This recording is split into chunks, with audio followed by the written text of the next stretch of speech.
5, 4, 3, 2, 1, and we're live! Welcome back to the INVICTUS Stream. My name is Harlan Guthrie, and I am here, as always, with my excellent friends, Alex. Hello. Chris. Good evening. Justin. Hey there. Michael. And our newest player, Darius. Give a big wave to the camera, Darius. Buddy? Darius is going to be playing the role of probably the witch. We don't know just yet. It's going to be a mystery to be announced role, but for sure, we do know that it's going to be a very role-playing intensive, because let me tell you, this kid has got it down pat. His stare into the camera is just, it's a long stare. Look at that face. He's got these eyes. Your scared face. No, not you're not in. Oh, that's oh, there you go.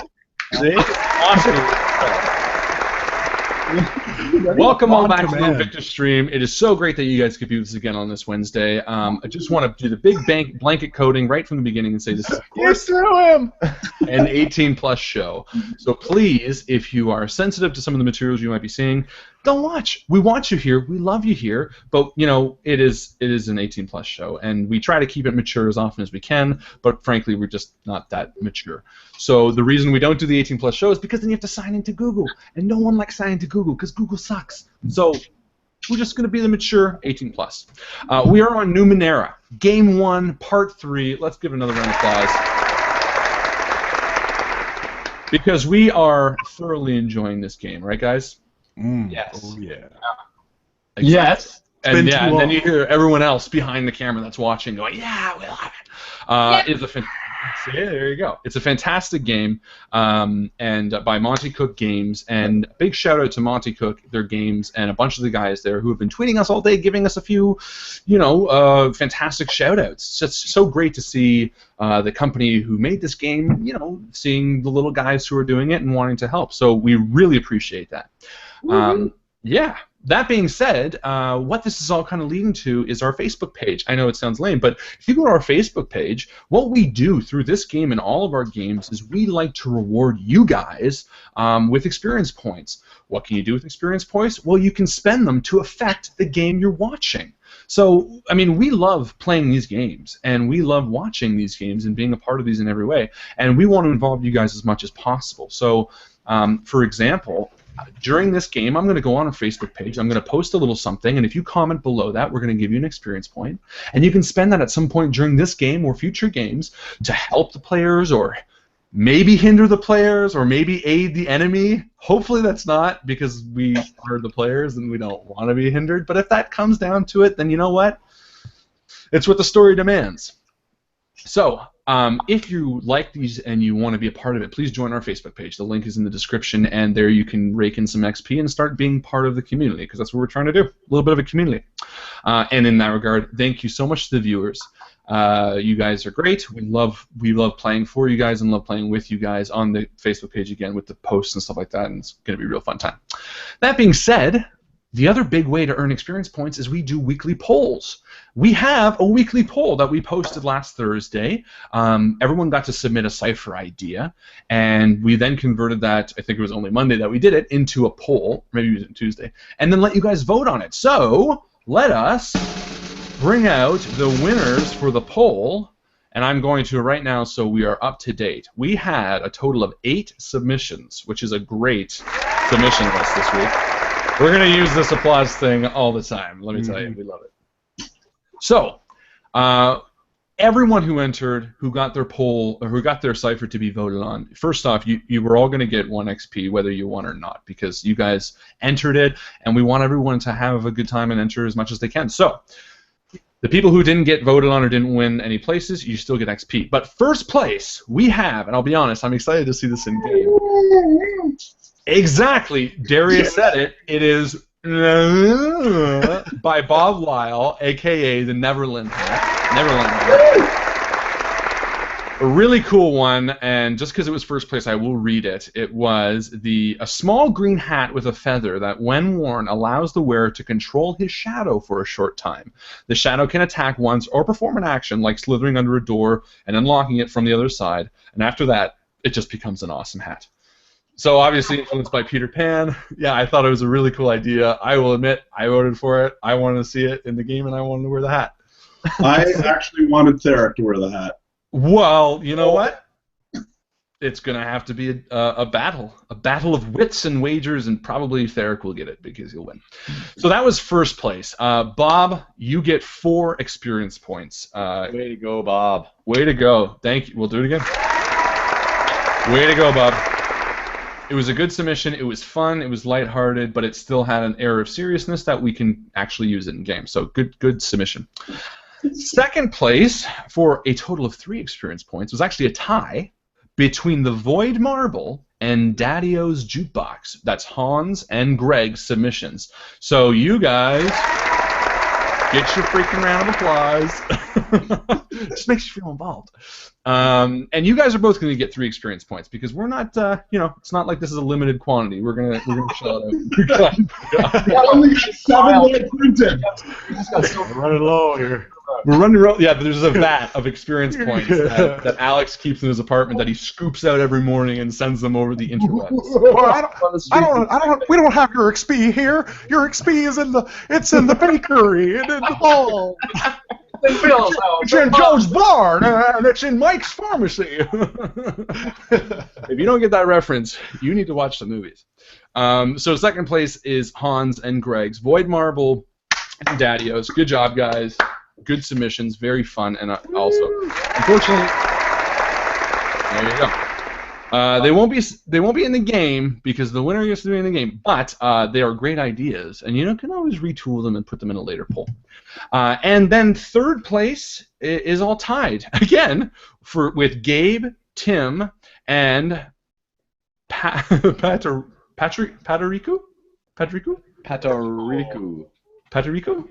I'm gonna go Pat. If you don't like that, Pat, let me know. I'm sorry. But Pat, you also win. So Horn of Smog, Silver Phase, and Necklace of Echoes. Didn't Aisha have one too? Wait a minute.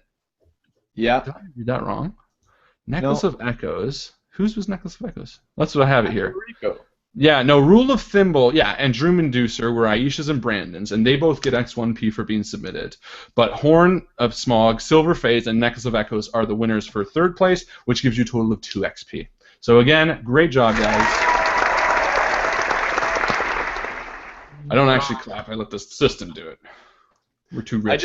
I just wanted to add that the submissions, no matter who wins, they were all fantastic. So we're all winners here. You know what's great is because we're creating this community of role players, is that if you're running your own Numenera game and you're thinking, man, I need more ciphers, here's a list on our Facebook. Check it out. Add it into your own game. Except we did copyright some of them.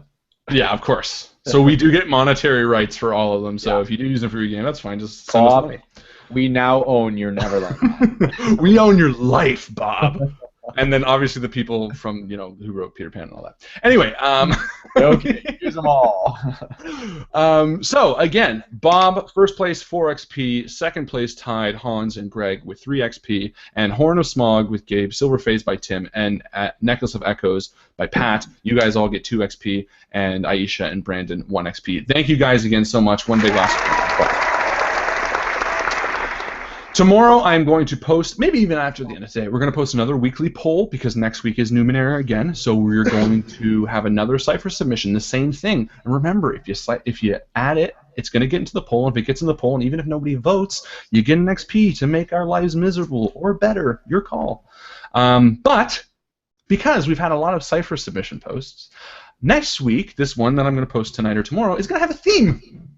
As some of you might know, which came up a little bit on the Facebook page today, the 4 of us are Canadian. Proud Canadians, actually. We enjoy our country very much. We can see by the kind of begrudging nods of everybody and kind of, Does anybody have a Canadian flag to wave? No, we're not that proud. So the theme is going to be Canadian theme. Now, look. We're not saying you have to do something called Oh Canada, that when it plays, something's going to happen. But it's going to have the loose theme. We all know maple syrup and beavers are kind of the obvious choices. Poutine is also really popular. So next week's cipher, and I'll put it in the rules, is going to have a really fun little twist where it has to have something to do with Canada in it. Does that sound good, guys? Sounds great. Oh, yeah. This is a great idea. Yes. Totally. Your hose head. Oh, and Mike's daughter dropped by to say hi. Give us a wave there. This is my oldest one. This is Casey. Oh, I clapped over the introduction. My apologies. You can do it again. Yeah, it is. It is. I mean, it's a real clap. People did record it. Yes, Harlan just gave you the clap. I gave you the clap, and it wouldn't be the first time I gave it to somebody. So that's this week's post. So it's Canadian theme this week. So give us your best Canadian theme. Maple syrup, whatever. You have suggestions, figure it out. We're not your freaking whatever. Okay, and then I'm going to, like I said, I'm going to make a quick post that's going to say comment under here and get your XP. Everyone who comments under it, while the game is running, gets your XP. And that's it from me. We are ready to go into Numenera. I am going to throw it over to the sexually provocative Alex. Oh, yeah. Well, now I regret it. Oh. So I'm going to throw it over to him to do a quick summary of what happened last week for those of you who don't remember. Well, thank you very much, Harlan. And then we're going to go right into the game. Over to you, Alex. Alrighty, thanks very much, Harlan. With that being said, just a quick recap. I'm not going to go right from the very beginning. Well, yeah, let's just go right from the beginning. We are four adventurers. We're off. I'm not going to do it, but I'm going to do it right now. We were looking for. Give me some names here. What's his name? Guillaume Kittrick. Guillaume Kittrick, thank you. And we found him in the town. He sent us looking for this Oculus that's part of his telescope because we... There's a brand new star. Huh? There's a brand new star. Exactly. There's a brand new star, which means that there could be issues with, different beings in the system coming down to the ninth world and causing trouble. And so we're looking for this Oculus, this lens, and so he sent us to find Fenton Miles. Basically, last game, we crossed a river. It took us a long time to cross the river. We ended up making our way through the bog. We found Fenton Miles' house, where there was a young lady that had been captured by some bandits. We ended up killing the bandits. And the young lady is trying to tell us now maybe where Fenton Miles can be found. And that is where we left off. We are bunkering down in the little, here I'll show you a picture. The little, Alex did his drawing. There's the It looks like an angel. It looks like a what? It's a donut house in the woods. Angel cabin. Oh, Angel Food Cake Cabin. I like the sound of that. Ladyfinger cabin. Every time Alex has a drawing, it's going to be a cute little, kid crayon drawing. Something Darius would probably draw. That changes the atmosphere of the game completely. Yeah, but it also adds that sense of... Adds it. Love it. Yeah, we got Michael's whole family here. Oh, yeah. Also, I just wanted to mention that. That's kind of cool. Everybody wave in the back behind Mike. There we go. Everyone's here to watch. You're muted, Mike. Mikey, you're muted. We're going to be expecting you to stick around for the whole 3-hour game. There you go. Yeah. Darius, No. Keisha, Dallas, and Kiera, you may remember from an End of the World. Yeah, you guys get a clap. You guys get the clap. Everybody gets the clap. You Alrighty. get the clap. You get the clap. And now that we're all caught up on where we are, I'll throw it back over to Chris, the GM. All right, Chris, take us away into this world of magic and mystical. So having found finally Fenton Miles' cabin, which is woven from the trees from the bog, you came across two bandits who were mysteriously in the cabin, and a little girl named Aitma who is very frightened. The charming Jack, Harlan Guthrie, Brandy Jack as he's known in the game, Brandy. had to coax Aitma out of the frightened state that she had been in, and from her was given information as to where she suspected a witch has been. And she's very frightened of this. And she pointed it out to a map that was found inside the cabin.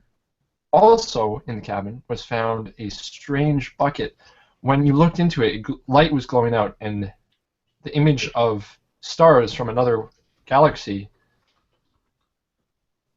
The characters also, while resting, witnessed a earthquake that they have no idea what caused and no idea what effects it may have done. And that's where I'll leave you guys. All right, well, thank you all for watching. We appreciate the time. We're done. Out. That's where I'll leave you. See you guys. Story time is over. I remember this. Aitma, yes. And I think we said to Aitma, as much as she was a darling, that it probably wouldn't be the safest if she came. Is that correct? Would be. I think it was still under debate, but I think it's up to you guys to make the decision now. Well, Pivot, what do you think? I mean, realistically, she could help us find the witch, but at the same time, could be unnecessary risk, and I don't really want to drag her through the forest. Yeah, she doesn't seem to like me much either. Maybe she'd feel more comfortable staying here. Well, that's my thinking. And it might also be nice to have someone here so that if we do come back with Fenton Miles, someone could be keeping the place safe. Is there a lock on the door? You can tell that Fenton Miles isn't... There is a lock, but you don't think it'll do much. It's a little latch that he sometimes puts on, really just to keep the door from swinging open. Well, what does she want to do? Yeah, Ma. What do you want to do? You want to go home? You want to just go home on your own? So, Aitma, who's a little weary of Balthazar, knowing that he's a nano, is close to Brandy Jack. He tried to get her drunk. Yeah. He did try to get her drunk. I do remember that. So he offered her a drink. She looks at Brandy Jack and says, I'm really afraid for Fenton Miles, and if I could help you guys, I will. I know these parts really well. Well, if you're willing to take the risk, then I know we'd like to have you there. Can you, if need be, fight? Oh, I thought you meant make puppets. Yeah, well, puppets that kill people. You can tell by her, physically she's pretty frail looking. She's pretty thin. Chances are that she would be good in a scouting situation, fast, but not very good in a fighting situation. Can you hide? Oh, I can hide. I know how to be safe in the bog. Alrighty. Listen, guys, I think we should bring her along because she might be useful for scouting. And as you're doing this, how is everybody's level of ciphers? How many ciphers does everyone have compared to your maximum? I think I only have one. No, two. I have the image projector and the put pocket, both of which I've had for 3 games. I've yet to use. Exchange them. What about other people? Does anyone have any of that out of phase stuff that I gave you? I have 2 of those. Vial of phasing. Yeah. Alex, I think Shaz picked up a bunch. Yeah, I've got 2 left. Which And ones do you have? Two of the out of phase files. Okay. We did get a couple ciphers from that hut, and I picked up the one that I didn't step on, that I avoided stepping on. Yep. That was like a gel that turns the drinker into liquid. Yes, that's right. Mm-hmm. And what about the armor? Did someone pick that up? Yeah. Belt? The armor? Never mind. Let's move on. It's mine! I sawed off the hand, the weapon of the dude who was shooting plasma at us. Mm-hmm. So does that count as a cipher, or is that a artifact, or just so a what you weapon? found on him is an artifact, but it can be used as a weapon. The only issue is you're pretty sure that it was linked into his nervous system, and now that it's been removed, it's taken all the energy out of it. Okay. You should see if you can link it back up to your... It's a type of thing that you could get done, but you might need some more parts to work with it a little bit to repower it. Okay. I just got it in my backpack. I'm not gonna. Yeah, that's work not on going it to right now. favor the other ciphers, though. So. Okay. Sweet. Okay. So, are you guys done in the cabin? Are you gonna do any more searching? I want to look through this telescope. There's a telescope in the cabin. Yep. Last time. So, looking through the or first of all, you realize how clear all of a sudden it is around where the cabin is, almost as if something is not allowing the mist and the fog and different things in the bog to interfere with the light pollution. Listen. So it's actually very clear there. Looking through the telescope, it is a smaller telescope, so it magnifies a little bit, but not anything compared to what geometrics would do. Where's it pointed? It's pointed towards the just straight up. Basically. Just straight up. Yeah, I guess. It's not pointed. You can't reach the new star, just because of the tree line. Okay. And looking up, is there anything?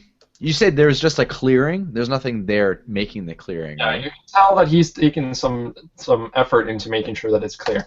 Now, because it is these woven trees that's kind of making the roof, there are no leaves on the trees. But you notice all the way around there are these pulleys that you think somehow interact with the trees. I pull one. So instantly, when you pull one, water falls from a faucet just above the tree level, hitting the branches that are overlapping it. And where the water hits, instantly a canopy of leaves form, blocking out the sky in that area. So it's some sort of system that he's created in order to almost create a canopy or take it away as needed. Clever girl. I think that this might be wise for someone to stay here, and I'm curious about this bucket with the galaxy inside of it too. I'm thinking, why don't we split up? No, I agree. I'm interested in the bucket too, but we need to get Fenton, and we do that better when we're together. I think the four of us should go get Fenton and then come back here. Besides, there's a witch there, and we're going to need to cut her up. And we have no idea how powerful this witch is. Exactly. I'm with Theric. Good idea, Theric. Let's do what he says. All right. But before we leave, I just want to look in this bucket. I pull Shaz aside, and I kind of get him to snap out of it. I say, Shaz, look, I understand that you want to look in this bucket. I understand that this is driving you to want to see it, but we need to stay focused right now, man. We need to get this guy back, and I need you on my team here. We can't do it without you. You're the Shaz. Well, I'm going to use I'm going to use a GM intrusion. A GM intrusion. And I think it's actually gum. I think it's pronounced gum intrusion. Gum. Sorry. Can I make a intrusion? So anyways, for the intrusion, Belshazzar is going to be pulled so much towards this bucket. He really, really wants to look at it. If you allow for it to happen, you will go over to it and inspect the bucket by actually dipping your head into the bucket to look at the stars. Otherwise, you will just walk away. So it's up to you. I'll give you the experience point, or you have 2 experience points, one for you, one for someone else, or you have to give me one not to. Remember, Aima said that it's dangerous, and she was trying to keep you guys away from it. So right away, there's something that makes you feel uneasy about it, aside from Aima's. I've seen this movie. Don't do it, man. And I look at Brandy Jack, and I look at the bucket, and then I look at Brandy Jack again, and I say, I think you're right. We should probably go, Brandy Jack.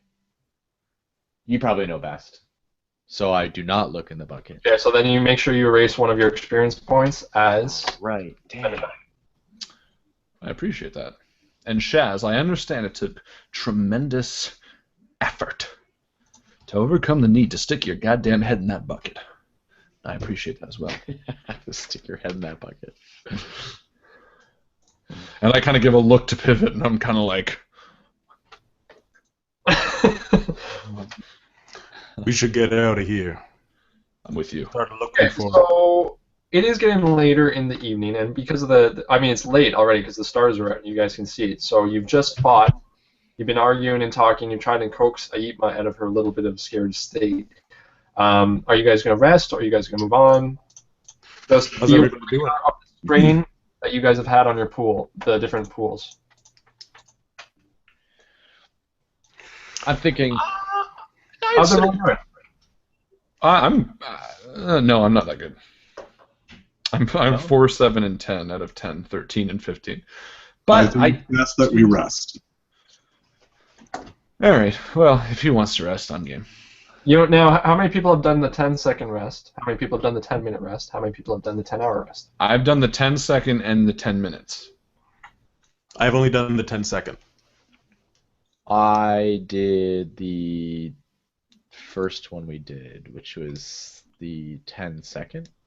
Supposed to check them off when you do Hour the blocks. I didn't know. The first one we did was the 10-minute one. Oh, that's the one I did. By the fires and when we took out those guys. Oh, yeah. Got the phasing things. That's the one I did. Okay, I'm going to just say we're going to push along all the same. You don't feel comfortable staying here. You know the fact that... Well, can you intrude us and then we get some XP out of this horrible push you're making us do? No. You can either do it or not, but let's stay and rest. All right, rest it up. If Eric wants to sleep, I would say let's push. No, see what happens. Well, I would say let's push. What do you think, Shad?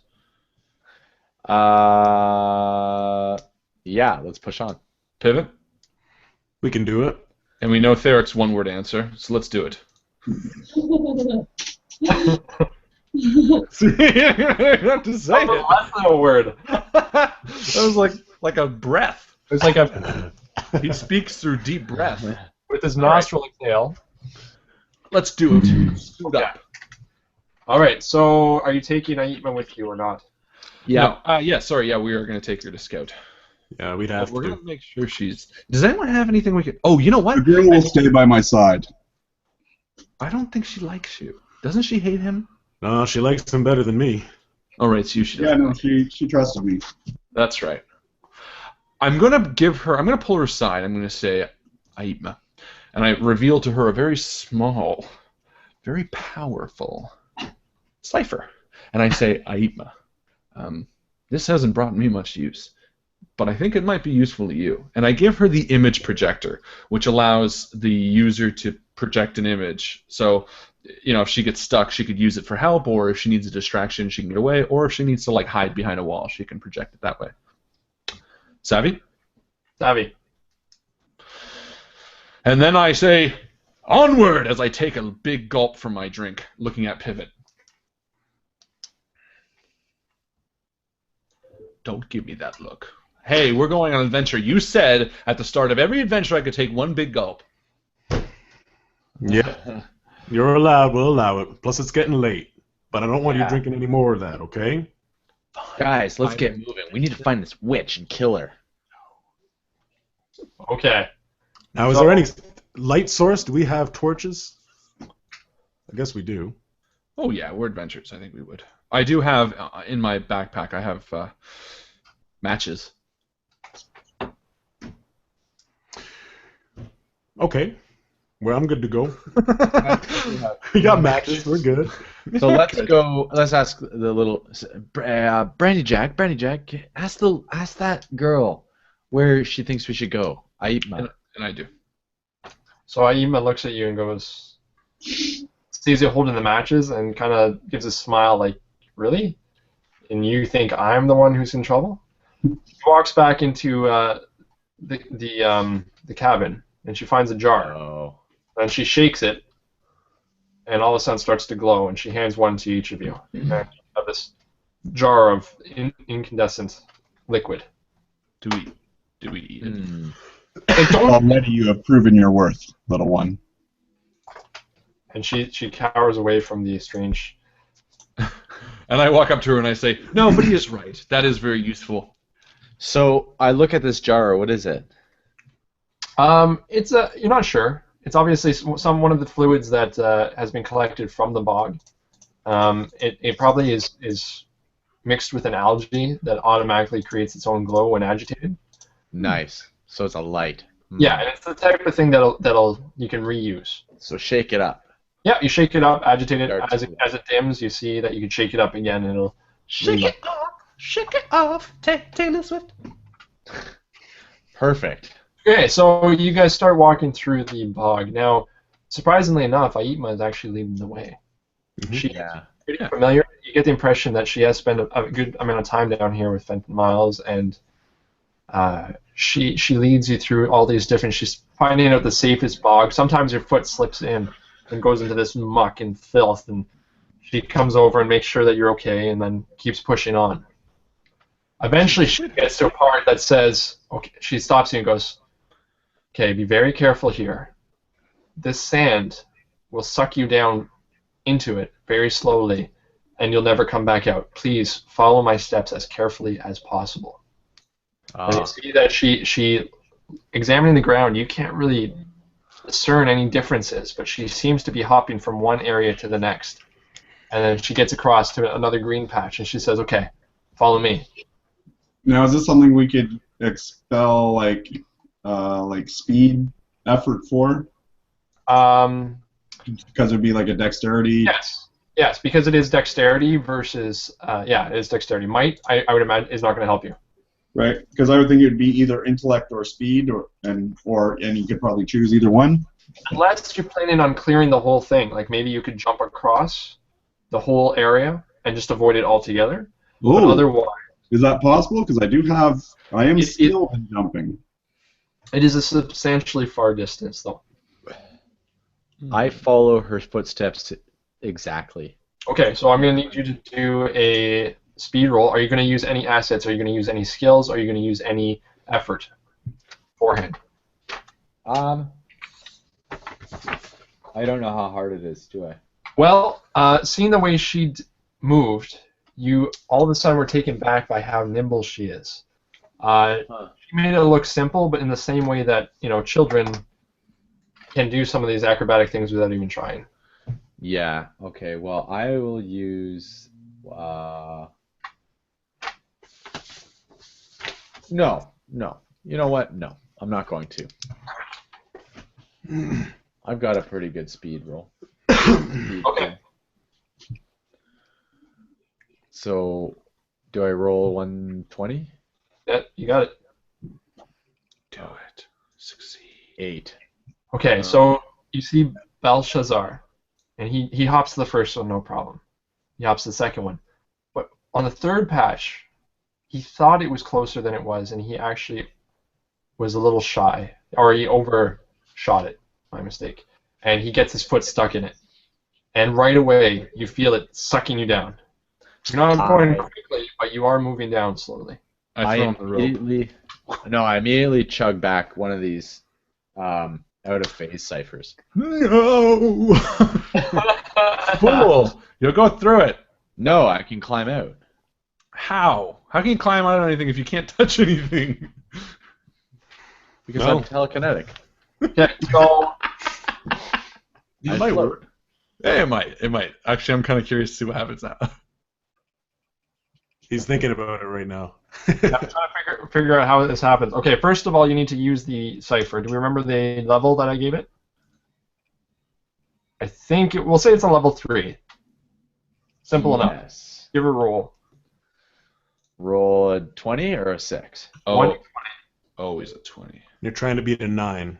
There you go. So no problem. So he cracks this. He punctures it. It bubbles, percolates. Mist starts coming out, and he inhales it.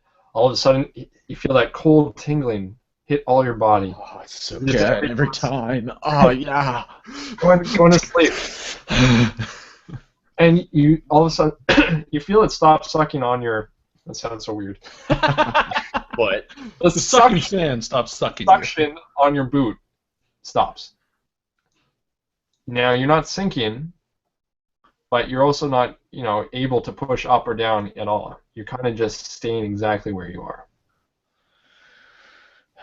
And that's when I use my telekinesis to push myself off the ground, because I can't use my hands, but I can still use my mind to force the ground away from me. Mm-hmm. Yeah, absolutely. So I do that. Girl. And I force the opposite way so that I go towards where Aipma is. Okay. I was wrong, Right, child. let's do a difficulty, a task difficulty, again, because it is, but you're going to use intellect. And I'm going to give you an asset because you're trained in this type of thing. Just because, I mean, it's a lot going on right now. You just sunk in, started moving down. People are panicking. You drank this thing really quick. You thought it was going to help you. You did, and now you're trying to do this other thing. Yeah. Okay, so it's going to be demanding. Again, a 9. You'll need to beat it.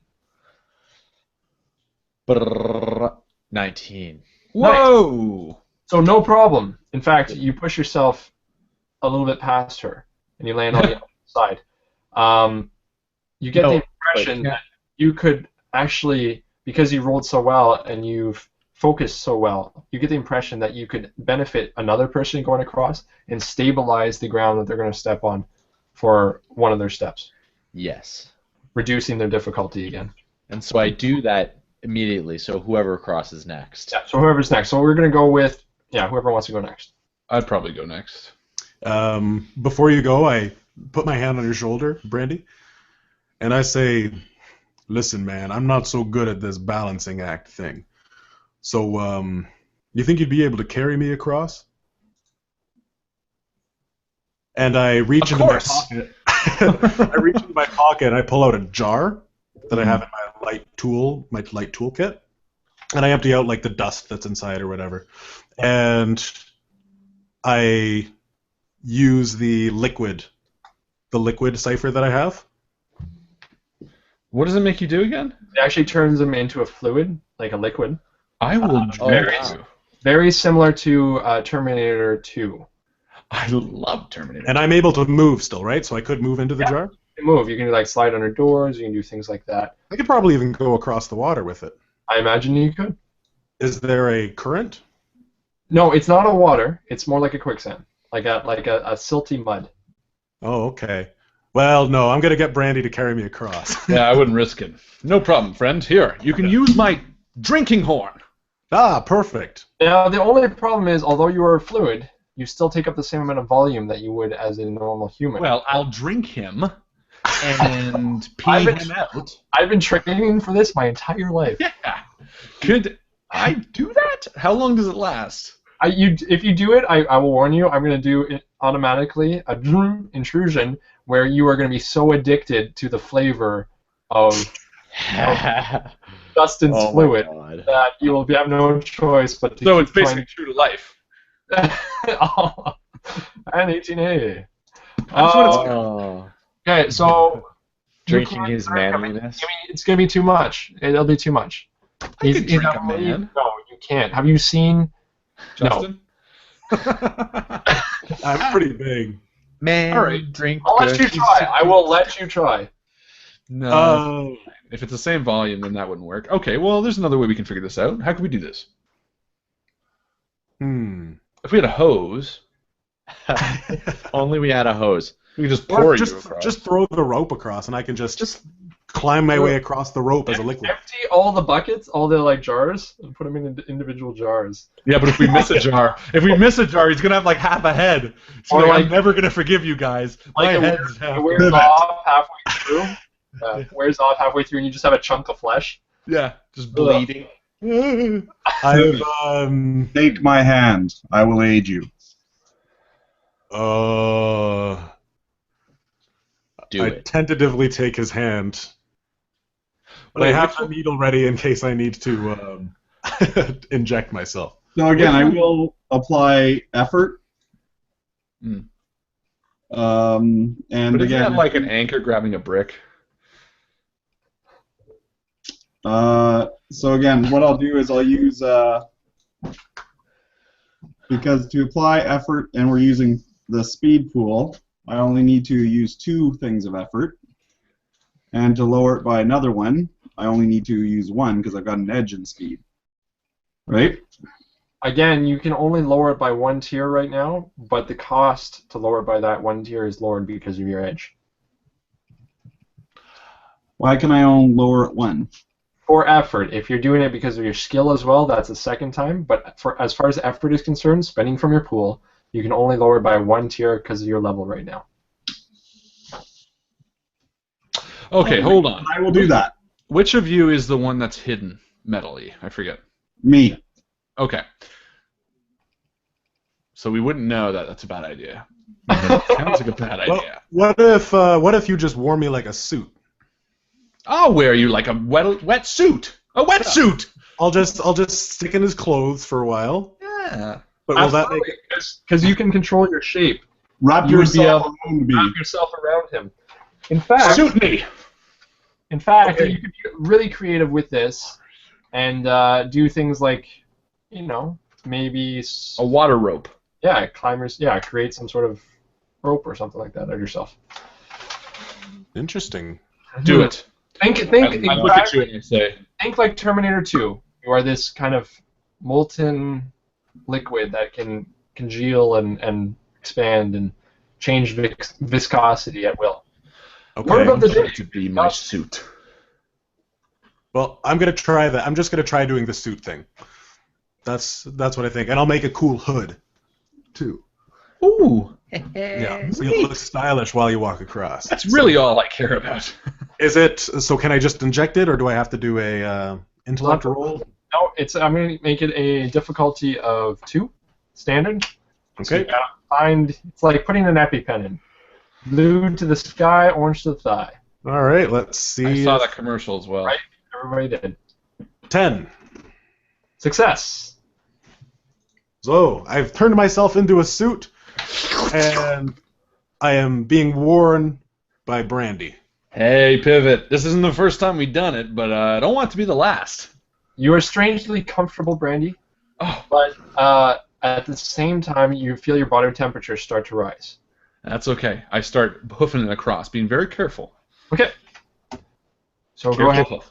and do your roll. I'm going to give you a lowered difficulty because of the fact that Belshazzar is aiding you. Eating me? Aiding you. Oh, that too, yeah.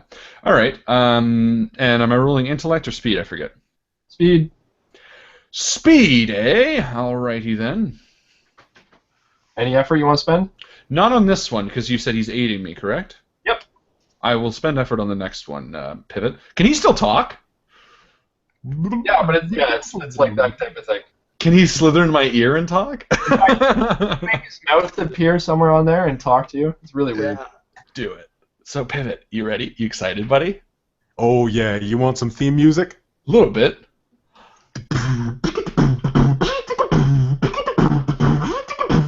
So I do that. I beatbox in his ear.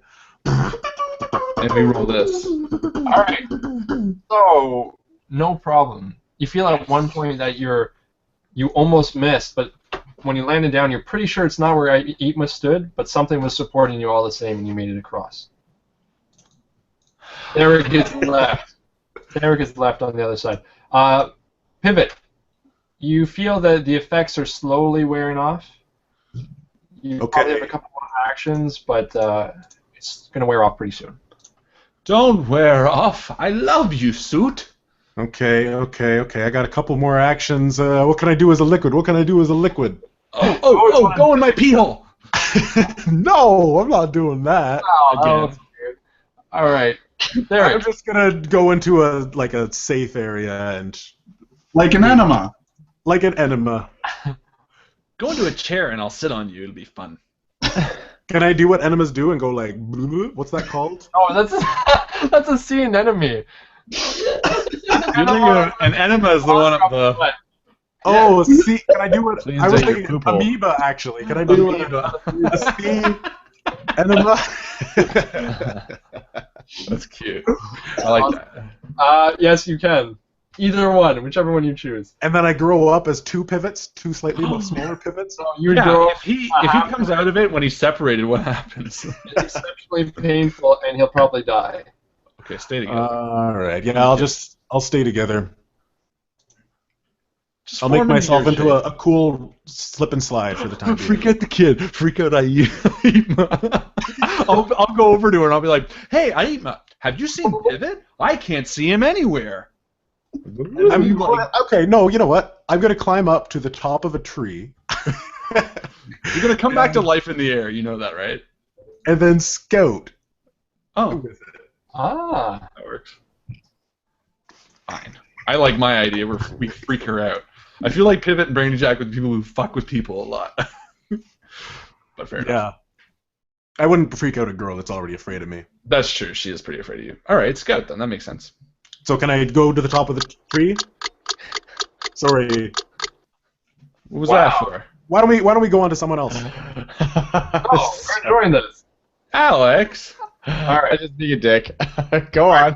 You go up to the top of a tree. Okay. Turn yourself into a long, thin, I guess, tendril. Yeah. And you look around, and you're looking around, and it's a beautiful escarpment. And you see where you're headed. It appears to be less trees and more bog, so a lot more liquid where you're going. Okay. And do I see any like smoke from a fire or a cauldron? Do you see any cackling witches? No, you don't. Not at all. Not at all. Okay. All right. Okay. I'll try to make my Theric way. right now. Theric, how do you plan on getting across? Just as nimbly. Let's see. So again, yeah, I will apply effort. All right, so I take 2 off my pool. Yep. All right. Okay, go ahead. All right, and although it doesn't show here, I was going to say I've got Keisha as a witness. I came up with a 9. I don't believe you because she walked away in your lie. Yeah. She looked like she walked away in disbelief. Like, oh, She was like, how could my father roll so terribly? how could you? So rude. No problem. You get across as well. Hop, skip, and jump across. Theric, you move with more nimbleness than I was expected from a big guy like you. See? So She's Yep. got me back. She said it's a 9 plus plus plus. Ah. getting across, you notice a change in Aitma. Her attitude, her demeanor has changed. She's growing quieter. We'll tell him when he gets back. Yeah, everyone does, though. Everyone's noticed this. Oh, okay. She looks at you and goes, I heard the noises just this way. I'm so worried. Do you want to stay here? If you want, we can, leave you. I don't know. Maybe I should. Look, why don't you head back? Because we know the way from here, and you know the way back, and it's going to be safe that way, probably.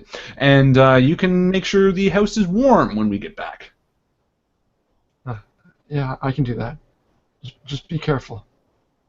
And can you promise me you'll bring back Fenton Miles?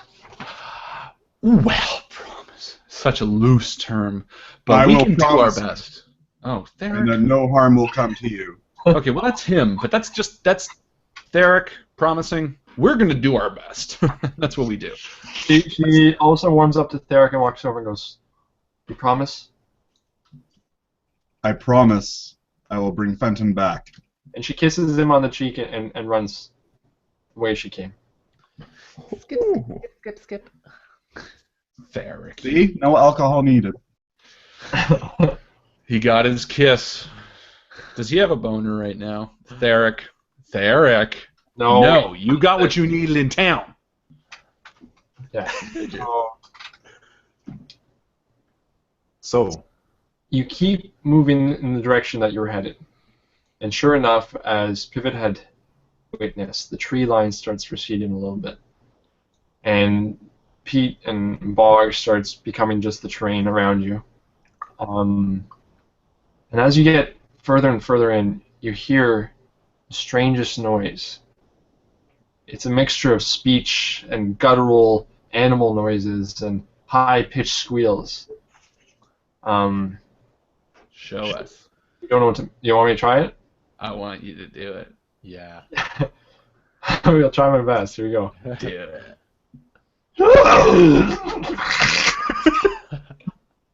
I feel sick. Yeah, that was awesome. And the more high-pitched noises and like gibberish as well. Like,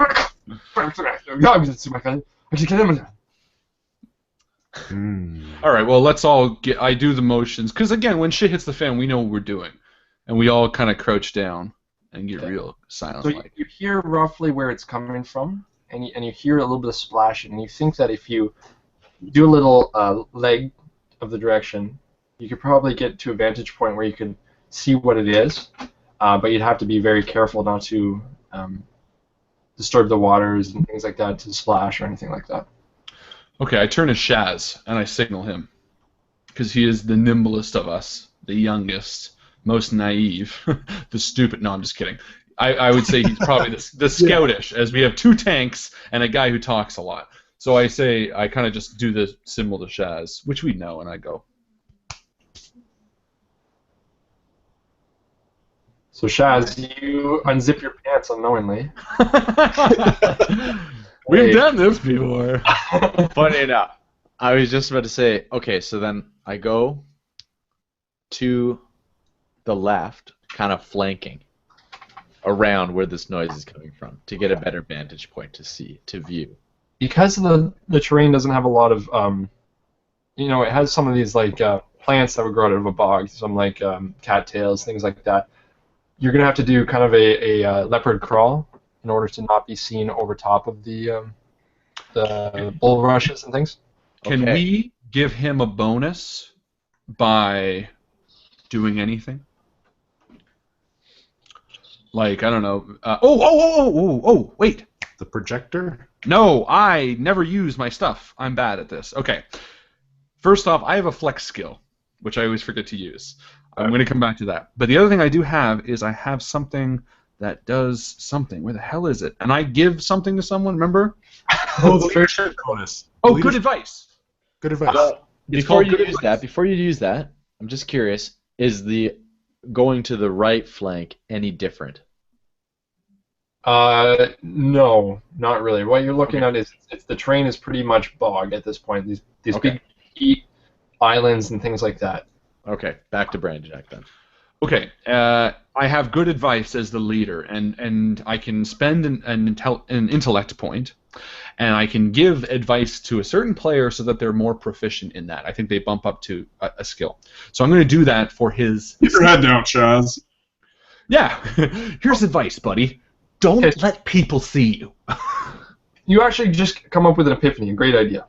You think to yourself, okay, I know these peat islands are actually just floating masses of plant life. That if we put Shaz on one of them and cut it out, you could actually give him a nudge and get him to a better vantage point very slowly. Have him just kind of drift over. Can I use plants to do that then? Your knowledge of plant life? Yeah, because as far as... Well, I've actually got a skill that says using plants. Yeah, I would say yeah, definitely. So you definitely have an advantage to do that. Well, what about the good advice thing, though? What can I do for that? Yeah, we'll give him the advantage as well to a stealth. So because you came up with the idea that if this works, he's going to have a... come up with that idea? You told me it. Well, tell me another idea. What do you think? What do you No, we're dumber. You can't give us too many things. We didn't think about that. Don't give us anything. Okay, I'm going to stop giving you guys things. No, I'm just kidding. No, that's fine. We can do that peat moss thing. That sounds clever. What I'll do is I'll get on a piece of peat moss.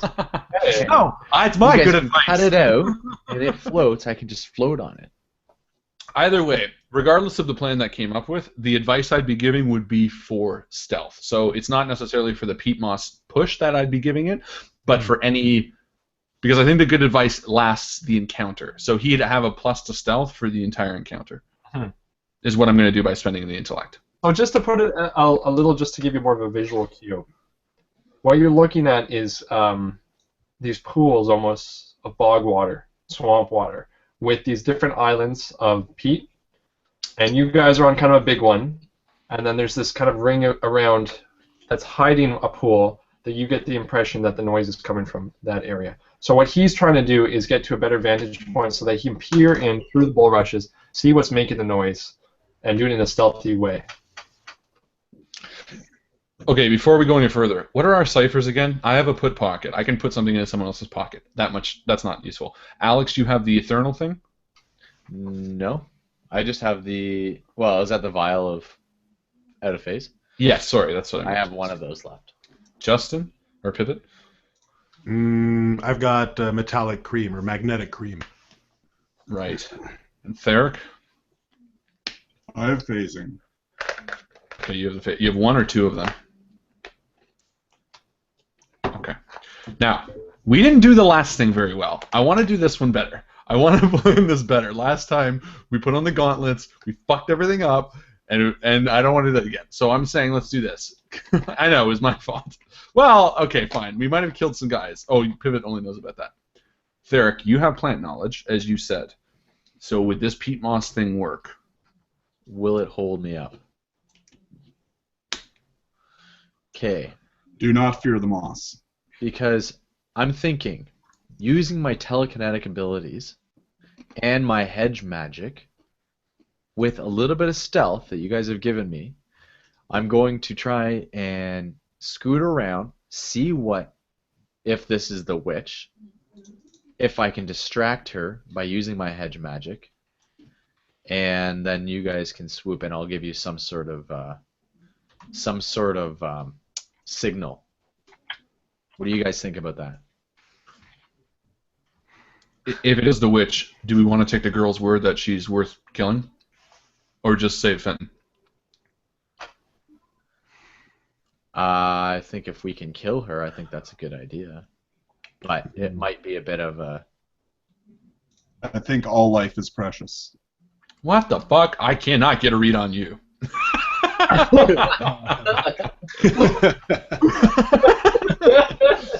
All right. Well, why don't we get more information, and then we will decide. We'll make our decision later. Look, we don't know. How about let's do this before we do fuck all. Shaz, climb the tree. Tell us what you see. If we go pushing you into a battlefield and 10 guys are around you, we're just killing you. If we go pushing you into a one-on-one with the witch and she wants to talk, we're still probably just killing you. So why don't you do a little climb up here, scout, tell us what you see, and then we'll make a decision. I have an 11 speed, which I imagine you'd use for climbing a tree. Does anybody have a higher speed check? Speed. But your stealth is more, is it not? You're on mute there, Michael. It would probably be might that you use to climb a tree because there'd be like a strength thing. Yeah. So somebody else climb a tree then. Okay. Put it this way: whoever wants to do it, I'm still going to give good advice for them to have stealth. So, if one of you has better might and you want to climb, I can give stealth to you. Well, Pivot, why don't you do it? You're strong. I can do it, but it looks like Theric was built for climbing trees. I'm going to allow you guys to climb a tree. The only issue is the tree is further back because, like I said, it was receding as you got further into this bog. And this is a clearing of water, right? So you guys would have to backtrack a little bit just to find a tree. That's fine. I think this is worthwhile. I think we need, before we go charging in Dick first, we should find out a little more what we're looking at. Dick first. I think that's what screwed us over last time. We killed 2 people which could have been our best friends by now. Okay. But look, we can stay here. Just one person needs to slide back, climb the tree, do a quick scout, and let us know what's up. Theric, you want to do that? Go. All right, then I'm going to give good advice to Theric for 1 intellect point, and Theric's going to have a skill in stealth. Okay. So I kind of whisper in his ear and say, Theric, look, I've climbed a lot of trees in my life, and if you go between the branches, it's going to cover that much more for you. And don't let them snap, because that's also pretty obvious. That's good advice. Thanks, That Pivot. is good advice. That is like... That's the key. That is the key to climbing trees. What can I say? Go up. and don't- 2-tier lowering advice. Yeah. What can I say? Charming leader advice. I climbed a tree once. Yeah. All right. Okay. All right. So We'll hang here and say hello. Derek, you go back a few pieces. You remember a pretty sturdy-looking tree. It was dead, however, so not a lot of coverage, being that it is in a bog. You think that it was probably one of the last ones before the landscape changed. So you could climb that, and you could get a vantage point that you could just make out this pool that's hidden. Well, I will do that then. So you're going to try to climb this tree? I will. Stealthily. So I will Theric use doesn't one. try to do anything. He just does it. That's right. That's true. He shouldn't have to roll. All right. So again, I am trained in climbing, Okay. and I will just use my training. I will not apply effort because I still haven't fully recovered from last time. Right, so I'm going to say it's a standard action. Typical class requiring focus, but most people usually do this. And I'll give you the asset of being able to do it, right? Yeah, and I can lower it because I've got climbing. Okay, so we're going to say you need a 3 to succeed. Now this is to climb. Right? To be stealthy, we'll need to do another roll. Ah, nicely. So Well, no I problem. will climb. You look at the tree and you can see the handholds you're going to use. No problem. You'll get up there. Now let's do a roll to see how stealthy you are. And so I'm applying training as well, right? Yeah, and also that Brandy Jack gave you an advantage. That's what no, I don't have training as a stealth. I'm using Brady Jack's. Yeah. He now has training in it. It's not just like a or whatever. I don't know what it is. So you gave him training? Nice. Okay, so again, no problem. You think it's far enough away, and you're gonna climb up on the farther side and then rotate around to a better vantage point. But on your way up, I'm gonna use an intrusion right now. And on your way up, placing your hand on the first branch, some strange-looking beetle-like insect bites in your hand and burrows in. And you're not sure where it's going, but you know it's under your skin, and you can't get it out right now. Or you catch it in time and squish it. It all depends if you want to take the experience point or not. Take the XP. Do it. I will. Yeah, I'll take the XP because currently I'm not showing that I have any. Okay. So you will get one. And I have to give one Yeah, away. you would have experience points from the first game because everyone got, I think, 2 experience points for their backstory. Okay. This will get you up to 3, and I think someone gave you one as well. I'm almost 100% sure that you were. I gave him one. Got one and gave it to Shaz. I gave him one. We're gonna say you're at 4 I now. believe. If we're wrong, viewers, correct me if I'm wrong, but I think Theric is at 4, I think so. and you have to give one of these experience points to someone else. Okay.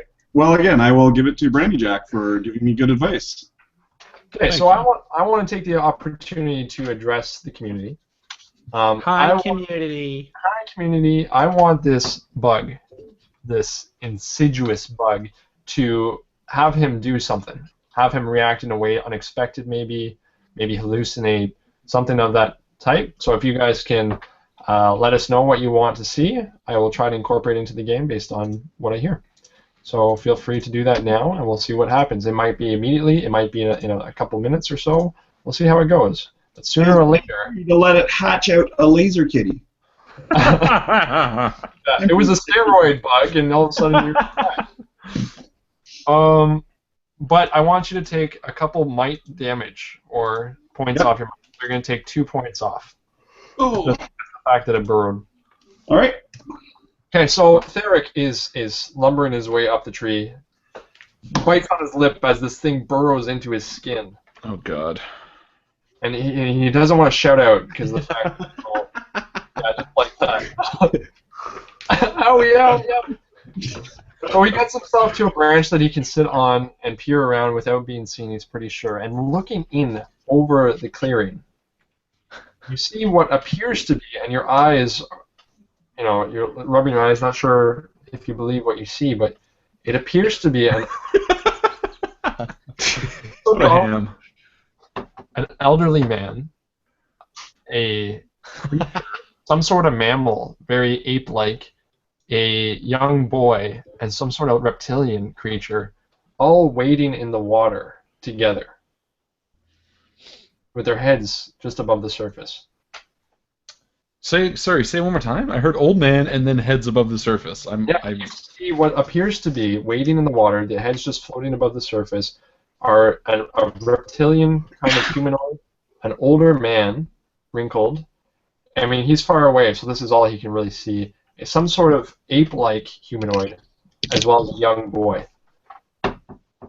Weird. This is like the weirdest, Three's Company episode ever. I never watched Three's Company. I was trying to think of something with 3. This is odd. All right. Well, does he climb back down and tell us, or I don't know? What do you do, Mikey? We never asked. Again, I would take another quick look around to see if there's anything in the surrounding area, and then climb back down again. Little rhythm. Okay. Is there anything in the surrounding area that he saw, Chris? Sorry, say that again? Oh, so rude. Sorry, I wanted to just take another look around. Yeah. See if I see anything else before I climb down.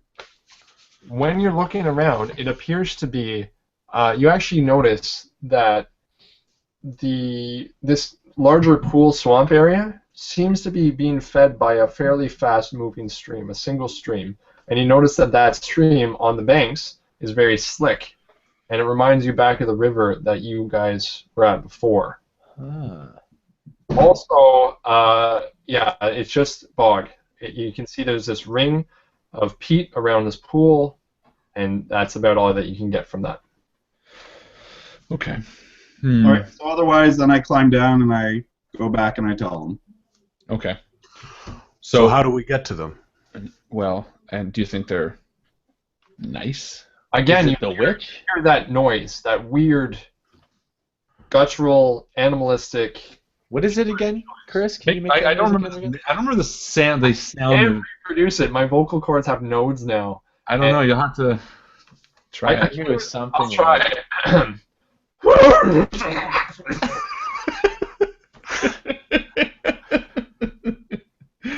I love it. You're welcome. You're welcome. I give it. Okay. Hey, can based on the descriptions that Theric gave us, or based on Theric's own nature knowledge, can he decipher maybe what that crocodile man would have been, or something like that? Can we roll anything maybe based on what we could have seen before, creature-wise? Yeah, you could do a roll. You could definitely do a roll to try to identify some of these things. Does Theric know? Theric, Well, he do you does know what nature. you saw? Yeah, he recognizes them. I mean, he was pretty far away, so he wouldn't know necessarily the species, but the fact that he can tell you that it was reptilian, and that one was an ape-like creature, is probably the best you're going to get out of it from right now. He just knows it's an ape-like creature? Yeah. So you know nothing. Now, Nothing. were they all like close enough to actually be one body with 3 heads? Theric, all of a sudden your head starts to hurt a little bit. Okay? You feel this pain, and you hear this whispering noise. And it feels like it just keeps going by your head, and people are saying, "Yeah, yummy," or "Oh, I need to mate. I need to mate." Things like that. Really high pitched. Yes, it would be good to mate now. There. Okay. What are you talking about? What are you talking about there? Nothing's. What are you talking about? You hear another one say, "For the colony," and then you see Pivot swat a fly that just bit him in the cheek. Kamikaze. That's right. For the colony. Oh, Lord. You start realizing, Theric, that you can now understand what the insects are saying. It's not very sensical things, but you can understand it. Excellent. Excellent. Thank you to whose ever idea that was. Who was that? Bob Bob Lyle. Thank you. Bob. Bob. What he is that hears. from? Yeah. That's from. You remember what they're watching in that's Little right. Monsters? Oh, yeah. I can't see.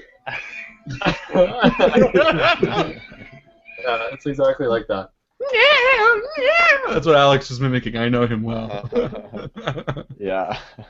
All right, but obviously he's not saying anything to us, so we don't know what the fuck's wrong with Eric. Right. Right. Well, I don't know. Theric, are you saying anything? Or are you just sitting there like? Or are you used to these I voices? can hear them all. All right, so Theric's crazy. Anyone else got any options? Okay, so we know what Theric saw, and I turned to Pivot, and I kind of like, I don't know, man, 3 people all in the water, different ages. Does this mean anything to you?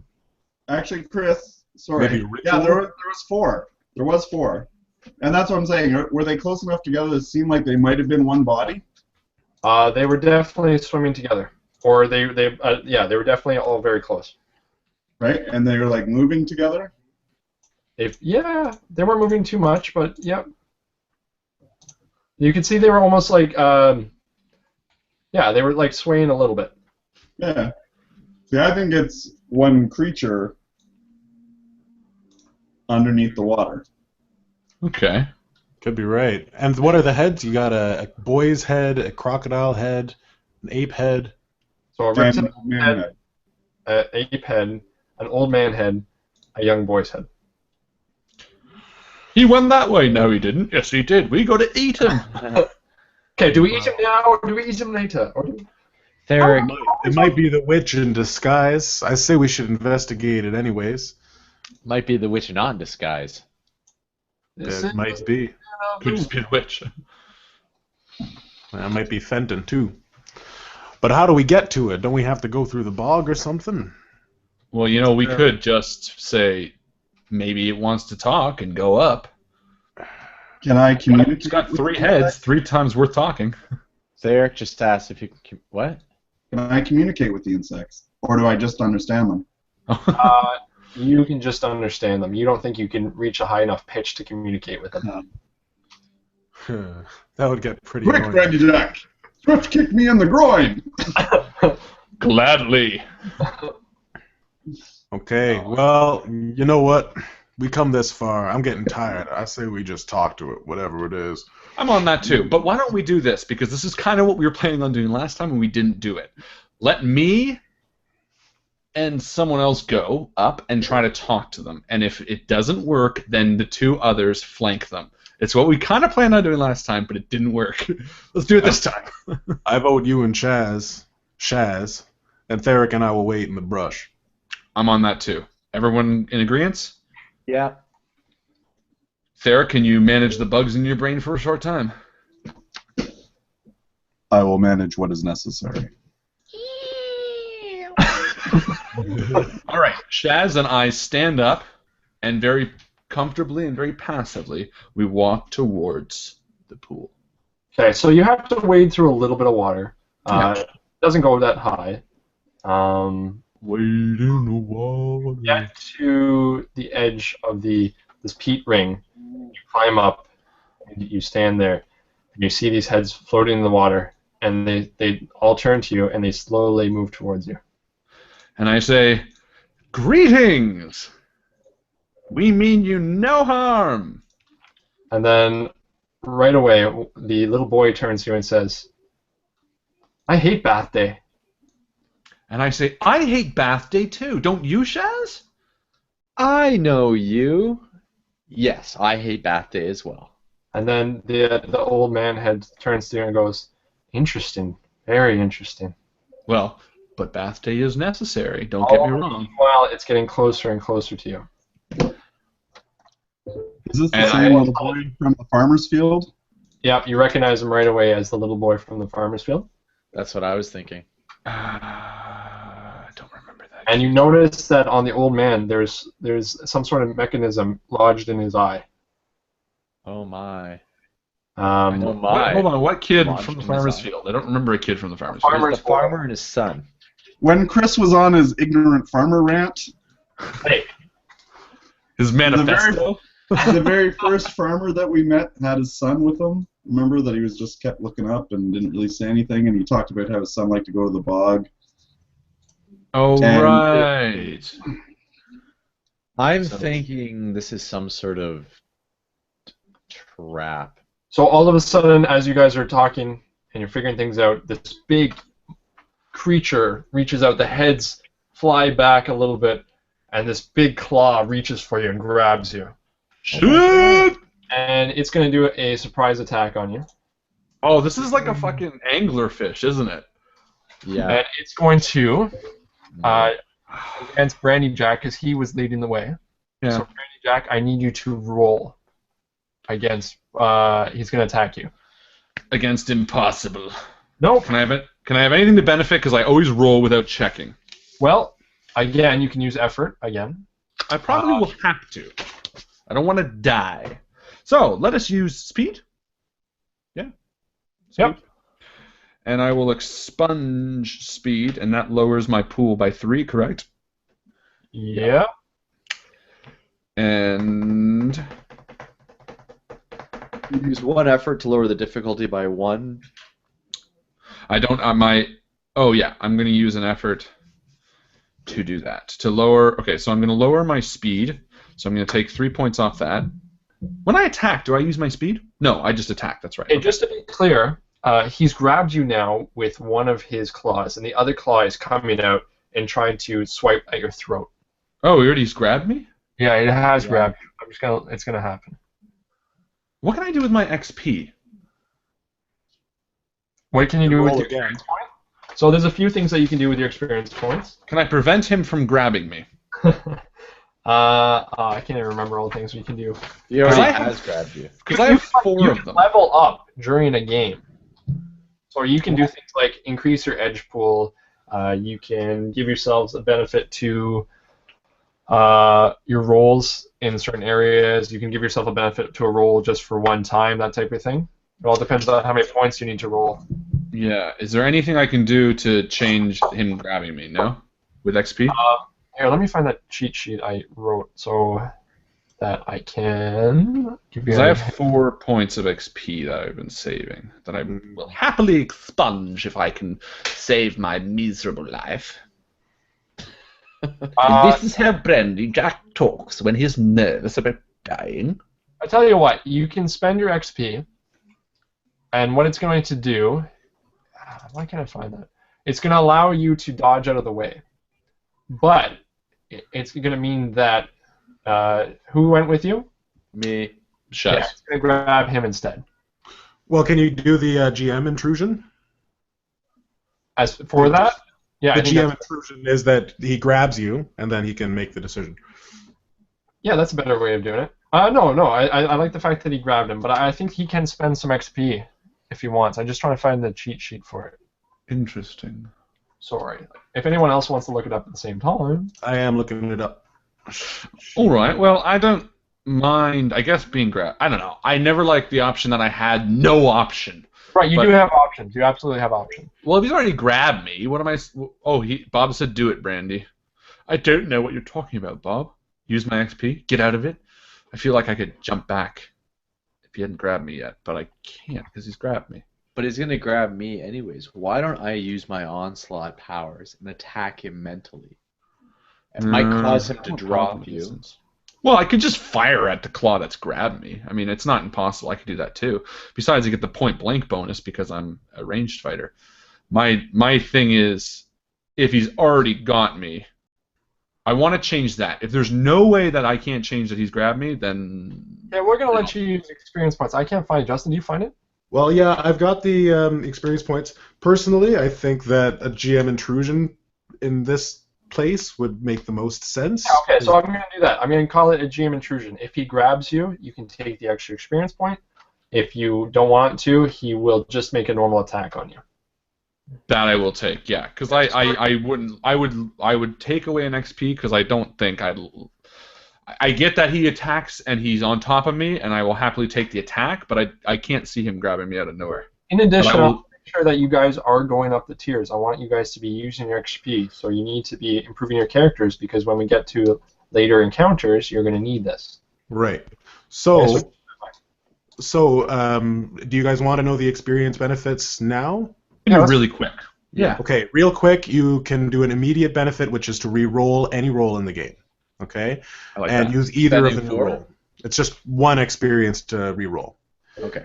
Then you can use 2 experience to gain a skill that provide a short-term benefit. So say you needed a skill to climb a tree, you climb the tree, and then that's, it'll last like for the adventure or whatever, and then it's done.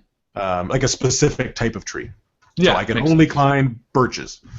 Long-term benefits would be 3 experience to use if you wanted to build an artifact, or if you wanted to buy a house together, something like that. That would cost 3 experience, but it would take, it would be over time. And then last is character advancement. So this is with 4 experience. You can increase your capabilities, which gives you 4 new points to any of your stat pools, and you can spend them however you like, 2, 2, 2, 1, 1, whatever you want. You can add 1 to your edges, whichever edge you want. You can choose to do an extra effort, so that would mean that you'd be able to apply 2 levels of effort instead of 1. And then skills. You become trained in one of your skills by choice other than attacks or defense. So that would be like instead of just being able to climb birches, being able to climb all trees or whatever. Cool.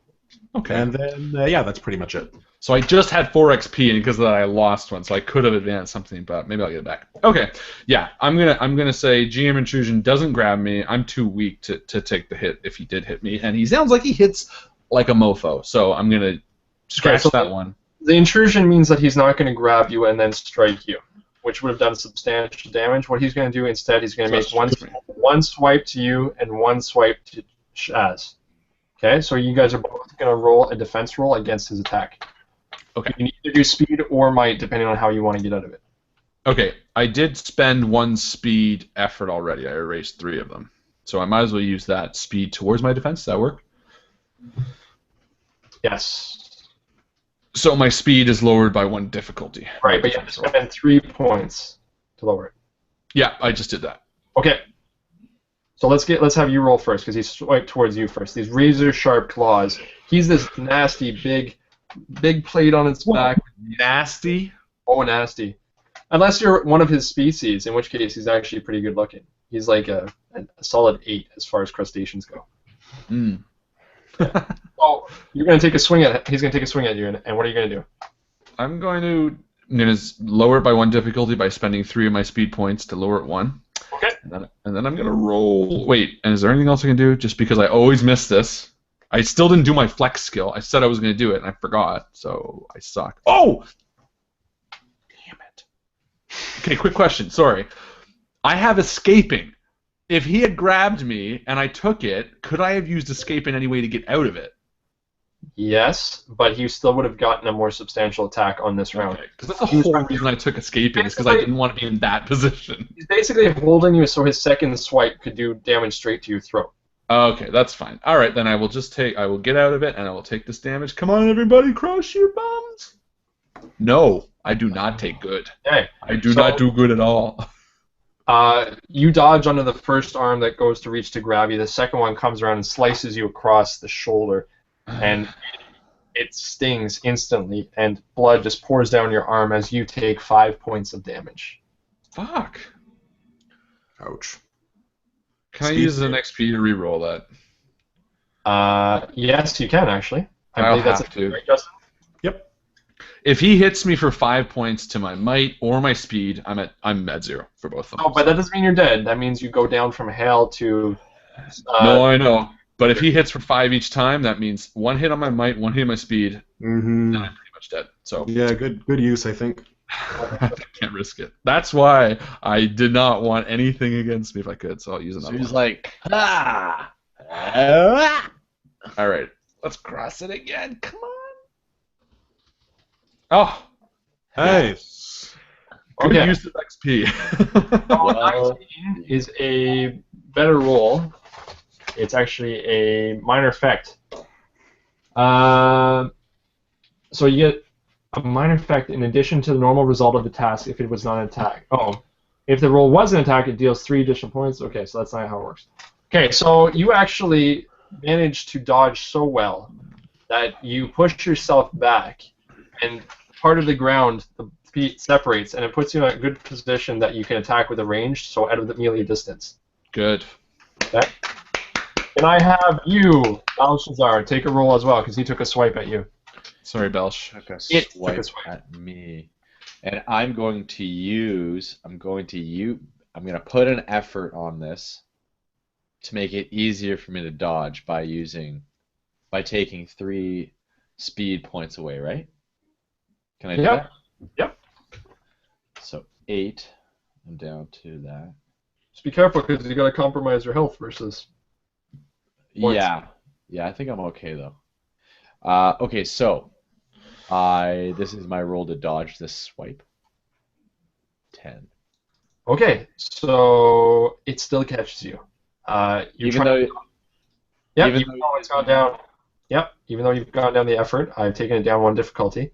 It swipes towards you and it clips you again just on the side of the head and takes a chunk out of your forehead, doing 5 points of damage.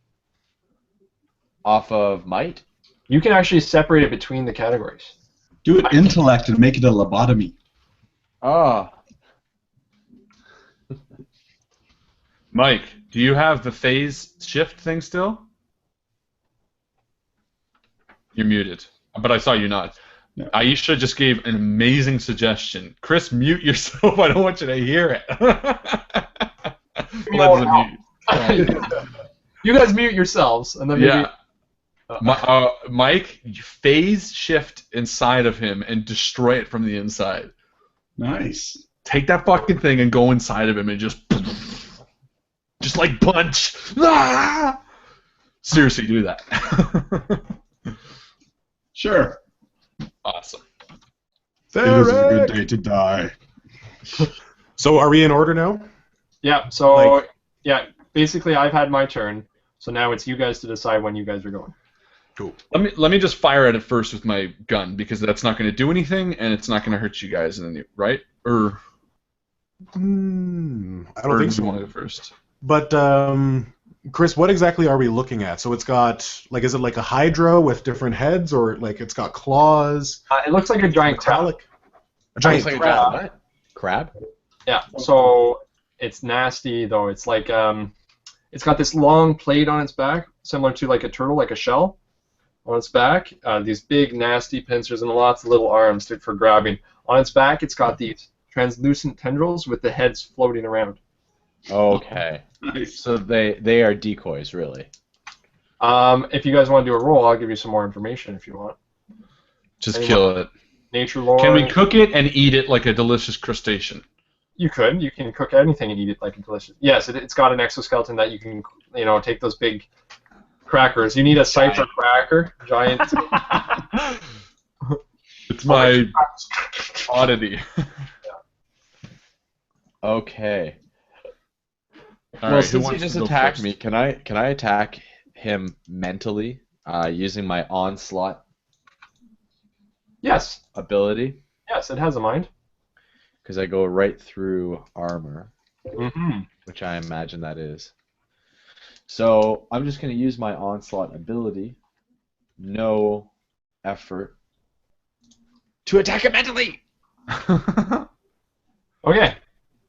So you try, and all of a sudden you see blood drip down from the reptilian's head because you actually missed. There's too many mines there going on, and actually these mines are there is still stimulation going on between them. So you missed, and you actually hit one of the reptilians, and blood drips down from its nose. Oh my god. The reptilians. Yeah, Yeah. there's one reptilian. There's a reptilian humanoid that's also attached to the tendril. Jeez. And it starts to bleed. Yeah, so you hit, but you didn't hit the right guy. Justin, pivot, your turn. We'll go to you next. Well, what's Theric up to? I turn to Theric and say, what are your plans? I think we got to kill it.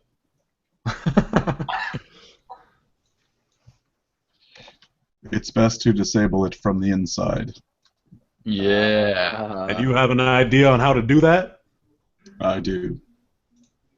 I don't know how we're going to get through the carapace. It looks like it's hard as steel. And I start to drink the potion. Nice. So you open up the vapor, it percolates, and steam comes up, you inhale it, and you feel that tingling sensation go all through your body, falling asleep, one limb at a time. Just like the beer. Ginger beard. Okay. So you're going to, first of all, do a roll. Just do a roll to see if you can activate it. It's a difficulty of 3, so you need to beat a 9. Before that, let's quickly just award some XP to Aisha for that great idea. I'm going to say, what is a fair amount? A pheromone? It's I would say 2. 2, 3, maybe? 3 for a used XP. That can be a used suggestion. Will count as 3 experience. Yeah, that one was particularly useful. I don't know. What do you That guys was think? a very useful one. We can rate it. Out of 3, I would say that was the usefulness of 3. Yeah. 3 XP, Aisha, to you for such a great idea. You should have like a star system. We give it This many thumbs up. Oh yeah, it's a 1 to 5. There you go. 1 based on how many people like it. So Pivot liked it, Theric liked it. He liked it. I'm gonna say no just because I only want to give her 3, and Shaz will probably say no. There it is. No, we'll do 3 XP. Okay, continue. Sorry. 3 XP to you, Aisha. Good job. Okay, so he does manage to do it. He fumbles a little bit with it, not really knowing how to use it, but he does manage to use it all the same. So now he's out of phase. Do it, man. Okay. So he starts running towards the thing, and he's just passing through the peat and the water, no problem. And he gets into it. As he's walking through, he's seen the organs and the inside and everything. It's trying to flail at you, but it can't even make contact. So now you're on the inside of it, but you're still out of phase. Just hang out there for a second. Just blow up in it. I believe I think I said it was 3 rounds that you would have. So we will give him. Mike, can you actually roll a 1d6? We'll divide it by 2, and we'll tell you that's how many rounds that it lasts. And I yell inside. So 2 rounds. Crawl. What's it called? Go into a ball. Like, put your body into a ball. So that when you come out of phase. Okay. All right. So Pivot, your turn. You just witness Theric go out of phase and run towards this beast and dive into it and disappear. And the creature is kind of looking around like a crab would. Very little expression. Is Jazz still in the way? Is Jazz still close enough to get attacked? Yes. Chaz Yeah. is the charming Jack who leads is slightly out of reach. Slightly out of reach. Okay, I'm going to run towards Shaz, Oh, I didn't even name myself. and I'm going to throw him out of the way. You're Throw so him off. Oh, nice. Cool. And kind of put myself in front of Brandy and Shaz. Okay, so let's do a might check. To throw him? Yeah, just to Can we- push him. Yeah, throw him out of the way. All right. My hero. I would say you get to do it no matter what, but this will determine the distance. Oh, okay. How hard I do it? Okay, 7. So you push him, you actually toss him, and he goes about 5 feet back into the swamp water and lands waist deep in the swamp water. Oh, Okay. good toss. Is that a Alright. good thing? Oh, that's up to you. It's a way. Maybe get out of the swamp water. I didn't mean to throw you back that far. Okay, so now you are in melee distance with the creature. Okay. Close distance. And I pull out my shield Mhm. and I defend, bracing myself for And whatever. I will give you an advantage for the next one. Awesome. Are you defending in front of me? Yep. I put Sweet. So I myself. can like use your shield as well as cover. Chances are it would attack me before it would attack you. I guess. Oh right, yeah, that's true. Okay, so Justin, it's now its turn. Okay. Hold on. What about me? You shot your arrow, didn't you? No. Oh no, sorry. Go ahead. I apologize. Alex, why did you mute Mike? Oh, I didn't know I could do that. Sorry. Don't you do it. All right, here we go. I'm going to shoot at that motherfucker, and I'm going to use Pierce, which costs Try to 1 take it off. speed. And Pierce halves the armor? I don't remember what Pierce does. Does anyone remember what Pierce does? Let's say it halves the armor. Well, that's interesting. I can check it. Well, why doesn't Justin? Do you want to check it while I Yep. roll it? Thanks. Yep, halves the armor. I'll do that. And I'm guessing this thing is like all armor. All right, so I'm going to use Pierce. I'm going to lower my speed to 3, which is dangerous, but you know what? Oh, I'm going to back off. Oh, I can only do one thing, right? You can move and attack. Oh, then I'm going to move farther away But for sure. again, you're on this peat, this floating. You're balancing on this floating plant kind of thing. I'm going to use the leg I would use to walk to push the water and paddle back on. Why not? Sure. Just like- So it's like kicking backwards. It's kind of doing a reverse skateboard thing. Yeah. Yeah. And then I'm going to fire using Pierce, which is... Oh, no, Pierce is +1 damage. Is Okay. that a skill you have? Yeah, it's a special ability. Okay. +1 damage. So it's +1 damage. Sorry, not half armor. But again, you can add more damage by using experience points. I only have 2, and I do want to level up this year, so I will not use them. All right, here we go. That being said, the community can always give you more experience points. Yeah, guys. Sure, you can spend 5 experience to give us XP. Is it? Okay. That's it? 5? Oh. I believe it is 5. Yeah. All right, here we go. 8's not good. No, it's not. It hits it actually pierces one of the. Again, it hits the reptilian head. Pierces. I'm fine with it. And actually, the head falls off the tendril into the water and bobs away. Bye, Bob. So is it like moving the heads to protect itself? Nope, it's just you guys have terrible aim. Oh no. Yeah. So it's not taking the heads and putting them in front. They're just floating around behind him and above him like this, and the arrow went over his shoulder, pierced into one of the heads, and it like you can see the life drain from it and drop off. Brainy Jack is just he's going nuts. So frustrated. Or he's rocking out, I'm not sure. No, I was laughing at Bob, and the head bobs away. Bobs away. Alright, so the creature, now with only one clear target in front of him, this shielded object, he tries to make both attacks. So he tries to grab you again, the same way he was going to grab Brandy Jack and swipe. So he's attacking me? Yep. Okay. So I am going to... He's trying to grab me, so I have to dodge it? No. You just have to roll all the same, and if you fail the roll, he does both attacks on you. One is to grab you, the other one's to do a more substantial attack. Okay. So I'm going to use might. Can I use might to like smash his hand away, his first hand? You might to defend as well. Yeah. Okay. And I've got the advantage from last time. You only have to succeed once. Oh, okay. So I can use might to succeed though. Yep. Okay. So I'm going to use effort. I think this is important. And so that's 2 might that I'm going to use, so I'm going down to 13. So total we're down 2 tiers, is that right? Shield and your might effort? Right. A shield would be for speed defense. But we're still going to lower it by defense. I do have might defense anyways. Okay, yeah, so we're going to lower it by 2. Yeah, I've got might defense, and then I'm defending. Okay. And then I'm using effort, so it's down by 3. Cool. All right. Yep. Kill it. Oh, wait, no, you're just dodging. 10. No problem. So it hits your shield, and you can't seem to get through. You keep dodging underneath it and blocking. All right. Oh, go ahead. Well, I was just going to say I was using might. So I'm like, it grabs onto me, and I rip it open, and I push it away. Do that. Oh, nice. I like that. Okay. Cool. Sweet. All right. Who's next? So Brainy Jack. we can do it in the same order. If we do it in the same order, it would be you, Belshazzar.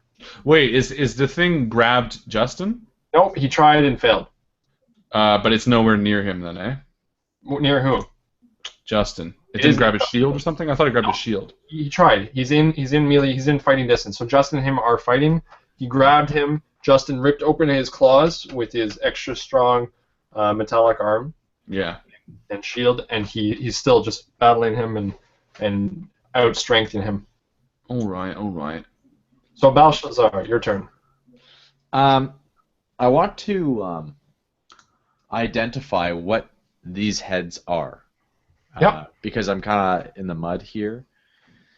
Because I'm worried that, well, I'm thinking that if I can identify what these heads are, that I can focus a little bit more on killing the actual monster next time I use I like that. onslaught ability. So let's have you do a. Are you actually doing a mental intelligence check? So go ahead. Check.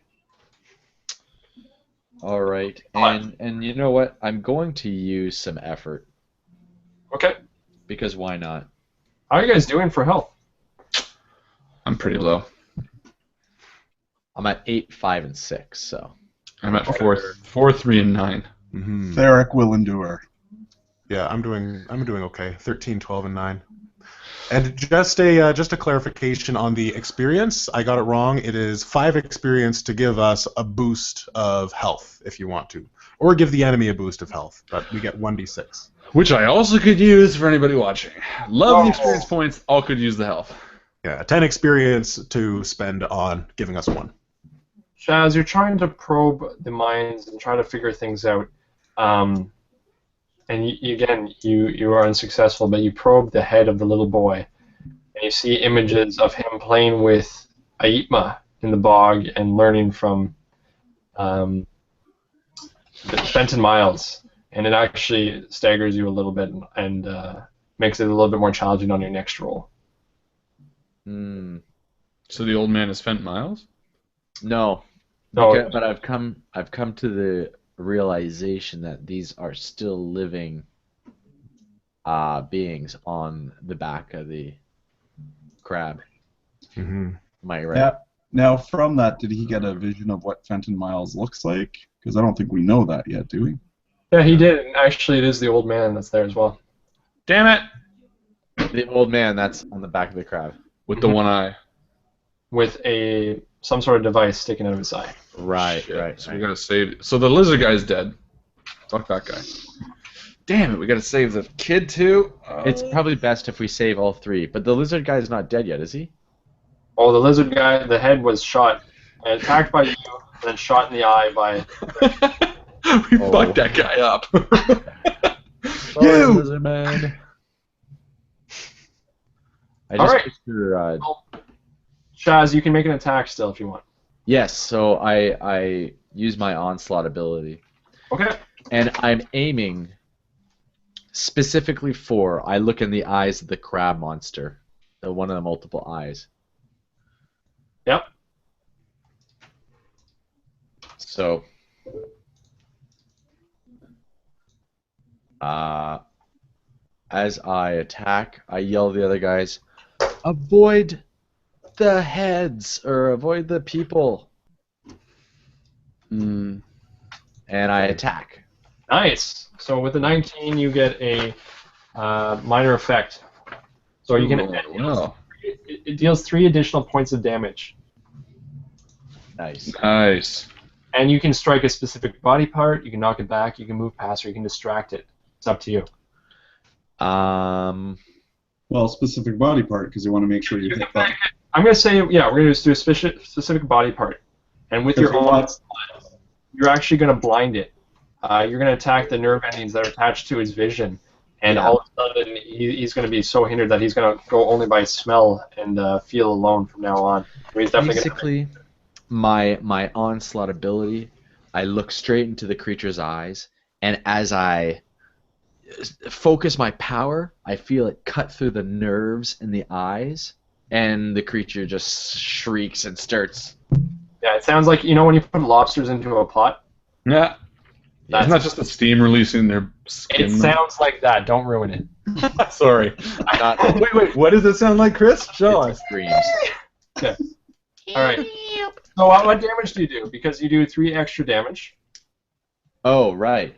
With onslaught, I don't know how much damage it does. You can figure that out. We'll come back to you right now. Okay. Ooh, that was trippy. Okay, so next would be Eric, I believe, wouldn't it? Yeah. Okay. I'm good with Eric going next. This I is was your gonna say, second round. I was last, so it could be the other guys first. So at the end of this round, you are going to be coming back into phase. Yes. So get ready.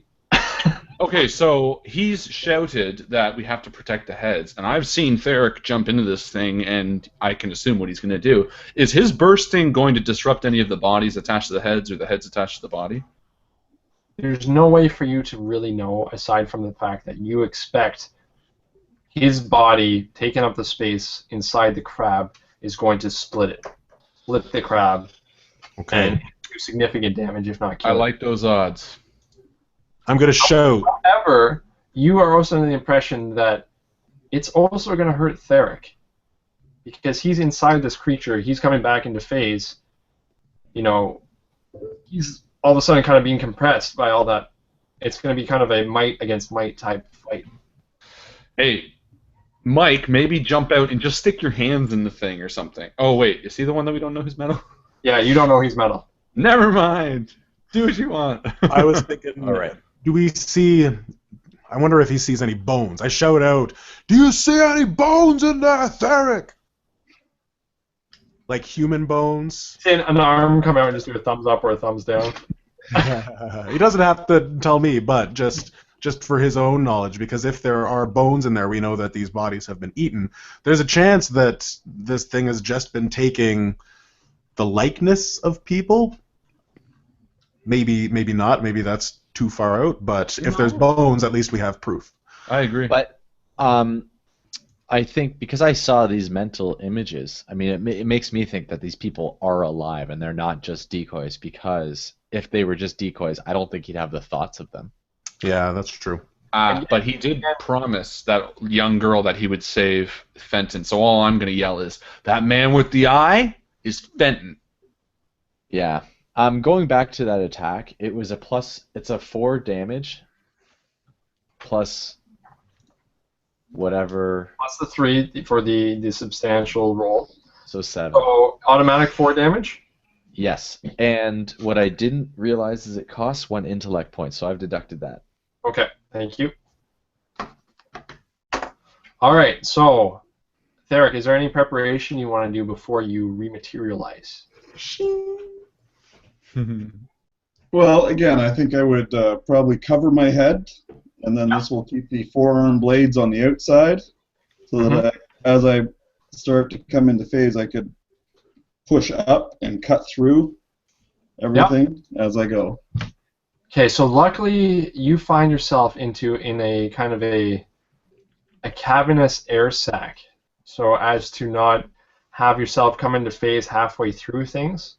Because if you imagine yourself, if you ever read comic books, Be like stuck in a wall. It's stuck in a wall. Have part of it all inside of me. So you're going to apparate in the Harry Potter world inside the air sac that he uses to float up and down, but it is substantially small. So you're going to be crouched in. As crouched, you're not going to do any damage, but you have the ability to just burst from the inside out. That's off squishy crab, so it's gonna be delicious in there anyway. Oh, it's gonna be so good. All right, so Pivot and I haven't gone yet. Mm-hmm. So it's Pivot's turn. Well, my thinking is I would turn to Pivot and say, hey, if you keep your shield up, I'll use my gun to stabilize next to you on the shield, and we can wait till it attacks, and I can take an attack a point blank. Basically, me and Pivot, and we've spent time together. Pivot and I are best friends. I'm sure we've done this before. Basically, wait for the advantage of opportunity. He's the unstoppable force, and I just used my gun to wait till the opportune shot. Yeah, don't breathe kind of thing. Yeah. Cool. Don't forget now, it's blind. So can we do that, A? Is that okay? Absolutely.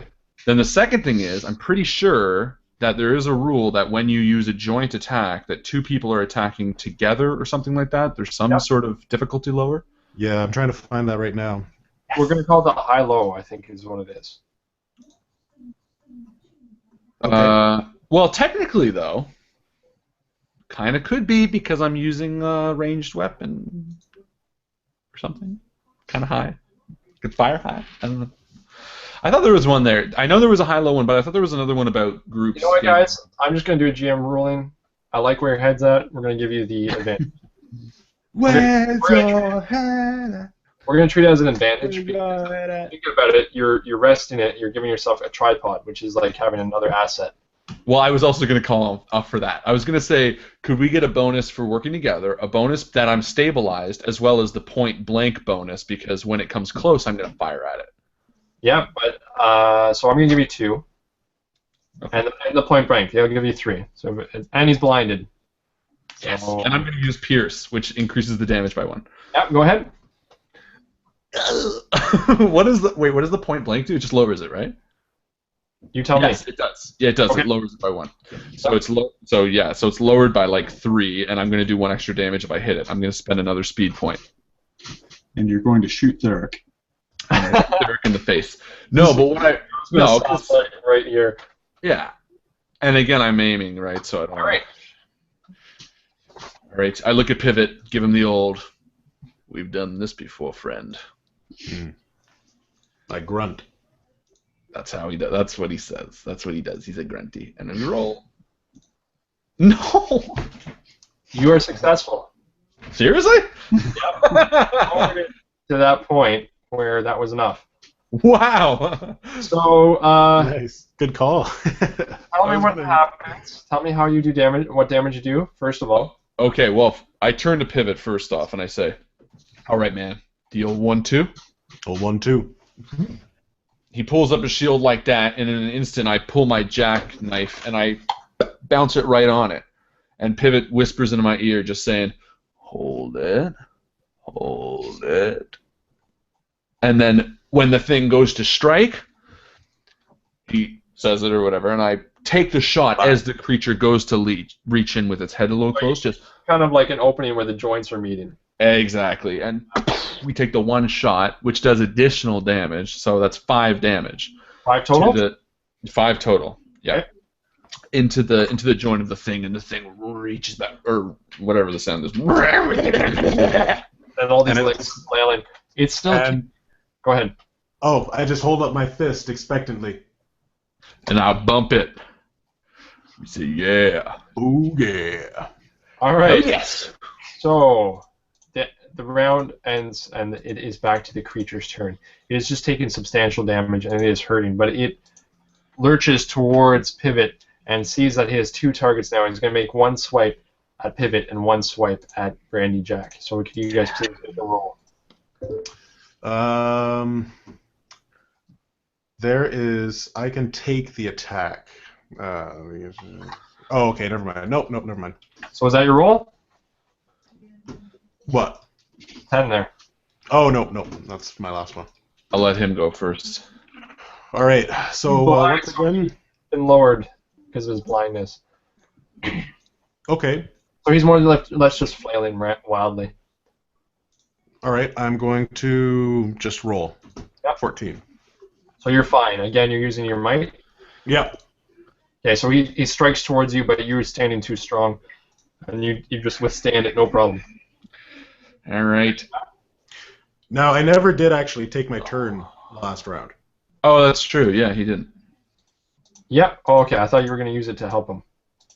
Yeah. Anyways, we'll use that all the same. He misses you as well, Brandy Jack. Go right ahead. Okay. Can I say that when he actually strikes down at me, I grab onto his arm? Sure. Okay. So I grab on and I start to pull my arm into me like a lobster cracker, like a shell cracker. Nice. Okay. And I'm going to use might. Yep. Sense. All right. So I'm down to 11 might, and I'm doing that's 1 tier down. Okay. All right, and this is my roll. 5. So, 5.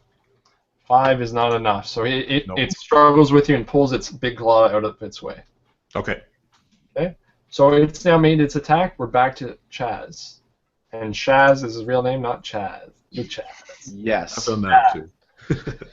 Shazaria. And I, after Brandy Jack and Pivot do that whole thing, I just picture you guys killing it, and then like it's lying there dead, and you see Derek just climb his way out. You're like, I did it. All right, no, but so, I exclaim, Slammo! Because I see them like totally get it right in the joint. Slammo! Yeah, you do. Excelsior! I've been waiting to say that. Slammo! Slammo! Oh, these terms they have in the future. Oh yeah, that's true. So yeah, where are we? So again, I'm going to try and use my telekinetic abilities to communicate with Fenton and the boy. Try and maybe use them to our advantage if they can detach themselves from this beast now that it's kind of suffering. Mm-hmm. What do you think? Is that even possible? Can I use my telekinetic abilities? No, you can definitely try. So, I know you're telekinetic. You're probably not whatever it's called. Psychic? yeah, where you can have extra sensory perceptive, but it's okay. You're right. I'm not. We're gonna try it all the same. I like the idea of it, so let's do it. I might be able to project the picture that, you know, here's the picture. It's clip art. It's the puzzle pieces. Here's your head. Here's your body. Let's put them together. It's just a plug in a wall, and it's out. And it's just like... I'm so confused right now. I don't know what's going on. I like it, though. Yeah, me too. Okay, we're going to say all that you see is the same image, and it keeps going over and over and over in his head. And what is it? It's the two girls. Them, you have playing together down by the bog, that type of thing. With Fenton Miles. Yeah. Okay. Well, I'll use my onslaught. No, you know what? At this point, I'm just going to let Theric do it. Yeah, you know that he's kind of like taking the pin out of a grenade and ran into the thing. So you're kind of like, timing-wise, he should be coming out any Just about done. now. I'm going to allow you to do a might attack. Number 228. Now. Because of the fact that he doesn't have any armor bonus, he's not going to get any defense, obviously, that way. And you're going to have a really hard time missing this one because you basically just need to... It's everywhere. You can't not hit it. So go ahead and roll for me, and then we'll decide. I can hit it. You put too much pressure on it.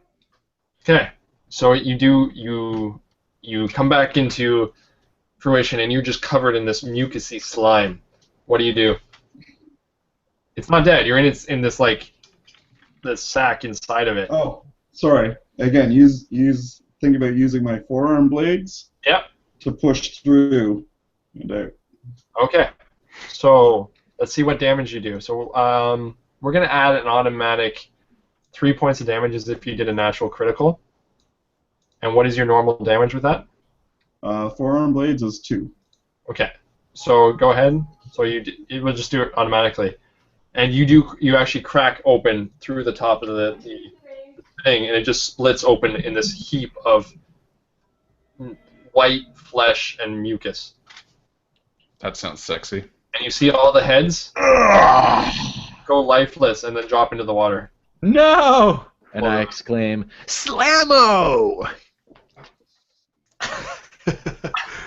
Okay, Alex loves Brandy, Slammo. Look around. Maybe there's some way we can preserve them. So I run over to probably the boy's head. I know we need the other guy, but... No, I grabbed Fenton Miles' head because I made a promise that I would bring Fenton Miles back. I know. I was saying I grab the boy's head. I run over to grab the boy's head. Not Fenton Miles. Okay. So you're trudging through the bog, and you pick up this 13-year-old boy's head. Lifeless. Lifeless. That sucks. Damn. Well, I probably put it in my pack. Well, maybe the father wants it. No, we don't need to show him that. We can tell him. Well, I don't know. Maybe they're like makes a good religious. point. That's kind of tacky. Wait a second. I inspect the heads. Wasn't there like something mechanical underneath one of them? One of the that eyes? was on Fenton Miles. Oh, okay. So he's like, and like I look at his head. I say, Theric, is he a machine like me? So Theric, looking down, he recognizes it not to be something that's actually embedded in him. It's something he's wearing, and it appears to be an Oculus. Well, we found the Oculus. I guess there's no way we can bring him back to life, eh? So Theric puts it on. He puts the Oculus on, and instantly he notices that his eye is able to focus on molecules and gases and different things that are floating around and bugs, and he sees the little creatures looking at him, and he can hear them, and it's very unnerving. And so he can magnify at will into different things. Unfortunately, he can't look very far with it, but what is in with like a 10-foot radius, he can magnify a great deal. And he still can't see my private parts. No matter how minuscule you can see. Okay, well, we got That it. is very distracting. I hate that we had to kill him, but I don't know, I think he was already dead to begin with. If you know what I mean, Brandy. He was just the head. Yeah, I just carry the head. I think you're right. We should probably maybe bring both the heads back. We do a quick look around, just in case. I would hate to think that we've fucked up and I see nothing. Does anyone else see anything? I'm gonna grab onto the crab, and I'm gonna, like, how big are its pincers? Probably 3 feet. 3 feet long? Yeah. Too big to carry? Nope, you could carry them. It'd be heavy. Probably weigh about 50 pounds. Okay, well, first of all, I don't know if you guys have ever tried a crab, but it's delicious. I'm in for that. We got this gumbo soup that we make. It's not crab, but it's basically the same thing. It tastes delicious. I'm in on that. I think this shit would be good. And maybe we could even use the claw. Sometimes you can pull on the claw, the tendon, and it makes the claw go like this. Look, guys. And I show them. I think this thing that Theric is wearing is the Oculus that we need to get back to Genome. Genome Kittrick, yes. But here's the thing. We did promise that woman, well, Theric did, that we would try to get him back alive. And look, he's dead. No, I said I would bring him back. Well, it was heavily implied. But either way, he's I here. did not He's imply. dead. He's dead. But there's a slight chance that this was some sort of illusion, like Pivot said. I'm not going back on a promise. I know. I'm just saying that maybe we take a double look around and just make sure that we're not stepping over something in case. It would be really silly not to. Shaz, you on board to take a quick look around before we go? Funny, I was just thinking what Brandy Jack just said. So, yeah. You sure you didn't read his mind and get that thought? Don't read my mind. No. Hey, Theric. It was almost instinctive. Theric. Aye. Okay, I'm You going to see- do a intrusion. Oh, okay. Everybody's fingers and toes go pruny. Everybody's? Everybody's. Does everybody take get that. XP for this? I'll take it. Oh, no XP, just pruny. Oh, Then no. you can't do that. I'll take it, and I'll step out of the water. All right. I just want to ask Theric, I say, you look like you know your way around skinning animals and harvesting their body parts. Do you think that there's anything that could be useful? Maybe some sort of chemical in the brain of this crab that we might be able to use to our advantage? Yes. So how do we get it out? So you need to do a salvage roll. So informative. So let's do a 1d20. I'm going to just say if you roll over a difficulty that I've chosen, you will find some sort of chemical that we can use. All right. So what am I using here? You can use your intellect. Excellent. I will apply effort. And I'm gonna be really again, done soon. All right. There we go. What was that? 17. Okay, so you are able to find inside the creature a small little sac that has some sort of fluid in it that you're sure has some some scientific properties. some delicious properties. So Biologically. you take the syringe that you guys still have from previous encounters, and you extract it, and now you have this murky orange fluid. You could probably figure out what it does. Can we have you do a cipher list roll, and we'll figure out what it does? So that's a D100? Yep. Go for it there. Now, Justin, do you have the book there, or should we just go from the list I have? Oh, actually, you know what? I got the book. 1 second. Let's do it from that one. Okay. Pivot's gone. Okay, so I'm Alright. gonna doing that. You can do a search around the area and see if you can find anything else as well. Yeah, so we all look around. I'm not looking. My head hurts. Do something with this. Okay, and roll a Oculus? 1d20 as well. And Oh, a you 1d20? 72. 72? I take the Oculus from Theric. And I take it from you. I say, let me hold on to this. And I put it in my pocket. I don't trust the way you were looking in that bucket. Look, Shaz, I like you. You seem like a good guy. I just, I think you're very ambitious. I think you have a lot of power underneath those. I've seen what you did, man. You did a lot of damage to that motherfucker, but that can also be very dangerous. Fair enough. What did you want to do with it, Jazz? Just put it in my pocket. Aww. Take care of it. But that's okay. You know what? Brainy Jack, you're the leader. I think it's better that you hang on to it. That way, if you lose it, it's not my fault. And when we get back, you can give it to Geomkitrick, because I'm sure he doesn't want to see me ever again. That actually would be true. You did throw a pencil at his face, and It it was- stuck in. It was a needle. That's worse. Alright, this is taking long. Okay, What are well, they looking for? I found the Look one for- that's in there doesn't fit at all. It says it's a force cube projector. Find the first chemical one that's near it. Okay, so I think that is the Fool Killer. Whoa, that seems a little overpowered. We're Wasn't there a screwed. suggested cipher? No. Yeah, you know what? I'll find something else. I'll have to find something else. Okay, cool. Maybe if the community has any suggestions on what this liquid could do, post them in the chat, and we'll pick which one we like.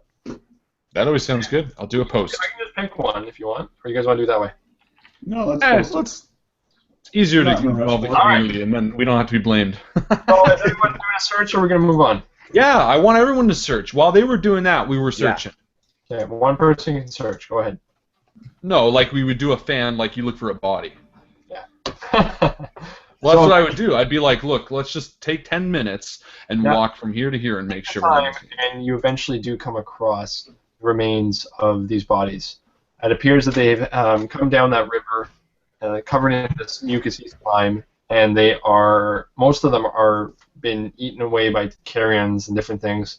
You do find on one of the bodies a spray canister, Ah. which you identify as a sprayable hive. Sprayable So- hive. Yeah, you can spray this liquid on something, it'll start to percolate and bubble and turn into a swarm of very aggressive bees. Oh, I'll take it because I only have one thing because I gave the image projector to the girl. All right, so they were dead all along then. Well, their bodies are dead at least. Yeah, they're now I dead. don't know how we would have been able to get the head back. So I don't feel bad. All right, let's get the fuck out of here. Wait, did you tell us about the bodies, or did you just... Oh yeah, I figured we all kind of found them together. Okay, Walked over and been like, fuck. so I grabbed Fenton's body. You notice that Fenton's body is in worse condition than the boy's body. It's just a boy's body. It's been decomposing here for a while. I mean, it's a bog, so it's would be slow, but at the same time, yeah, it's pretty nasty. It's your call, man. I will take it. Okay, We're not waiting for you. so imagine you're walking downwind from everybody else. And are you going back? Where are you going back? Straight to town, or are you going to go back to the cabin? Back to the cabin. I gotta bring Fenton back to the girl. Yeah, we would do that too, just so she's at least Safe. Yeah. Or you take make your sure time everything's- going back. You don't go back the same way you came, just to avoid that crossing that you had to do. But you do make it back. Eventually, it's dawn.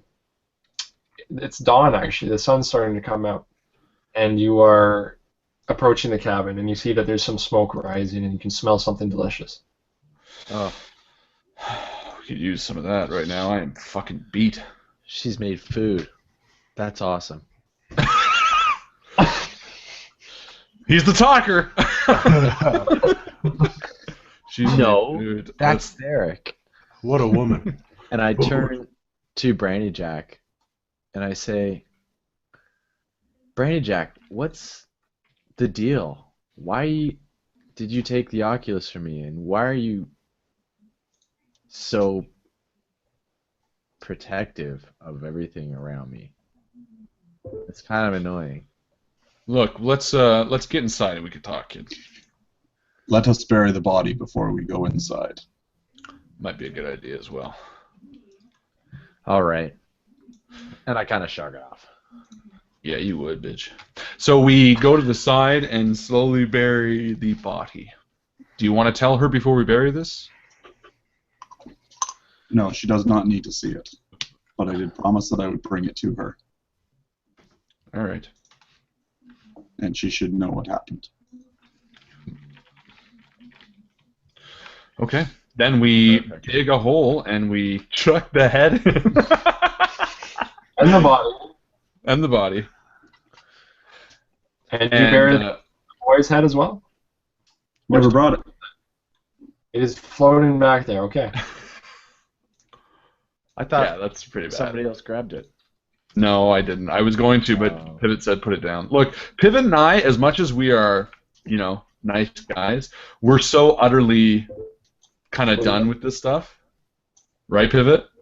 Like we're done with like the whole crime thing, or what?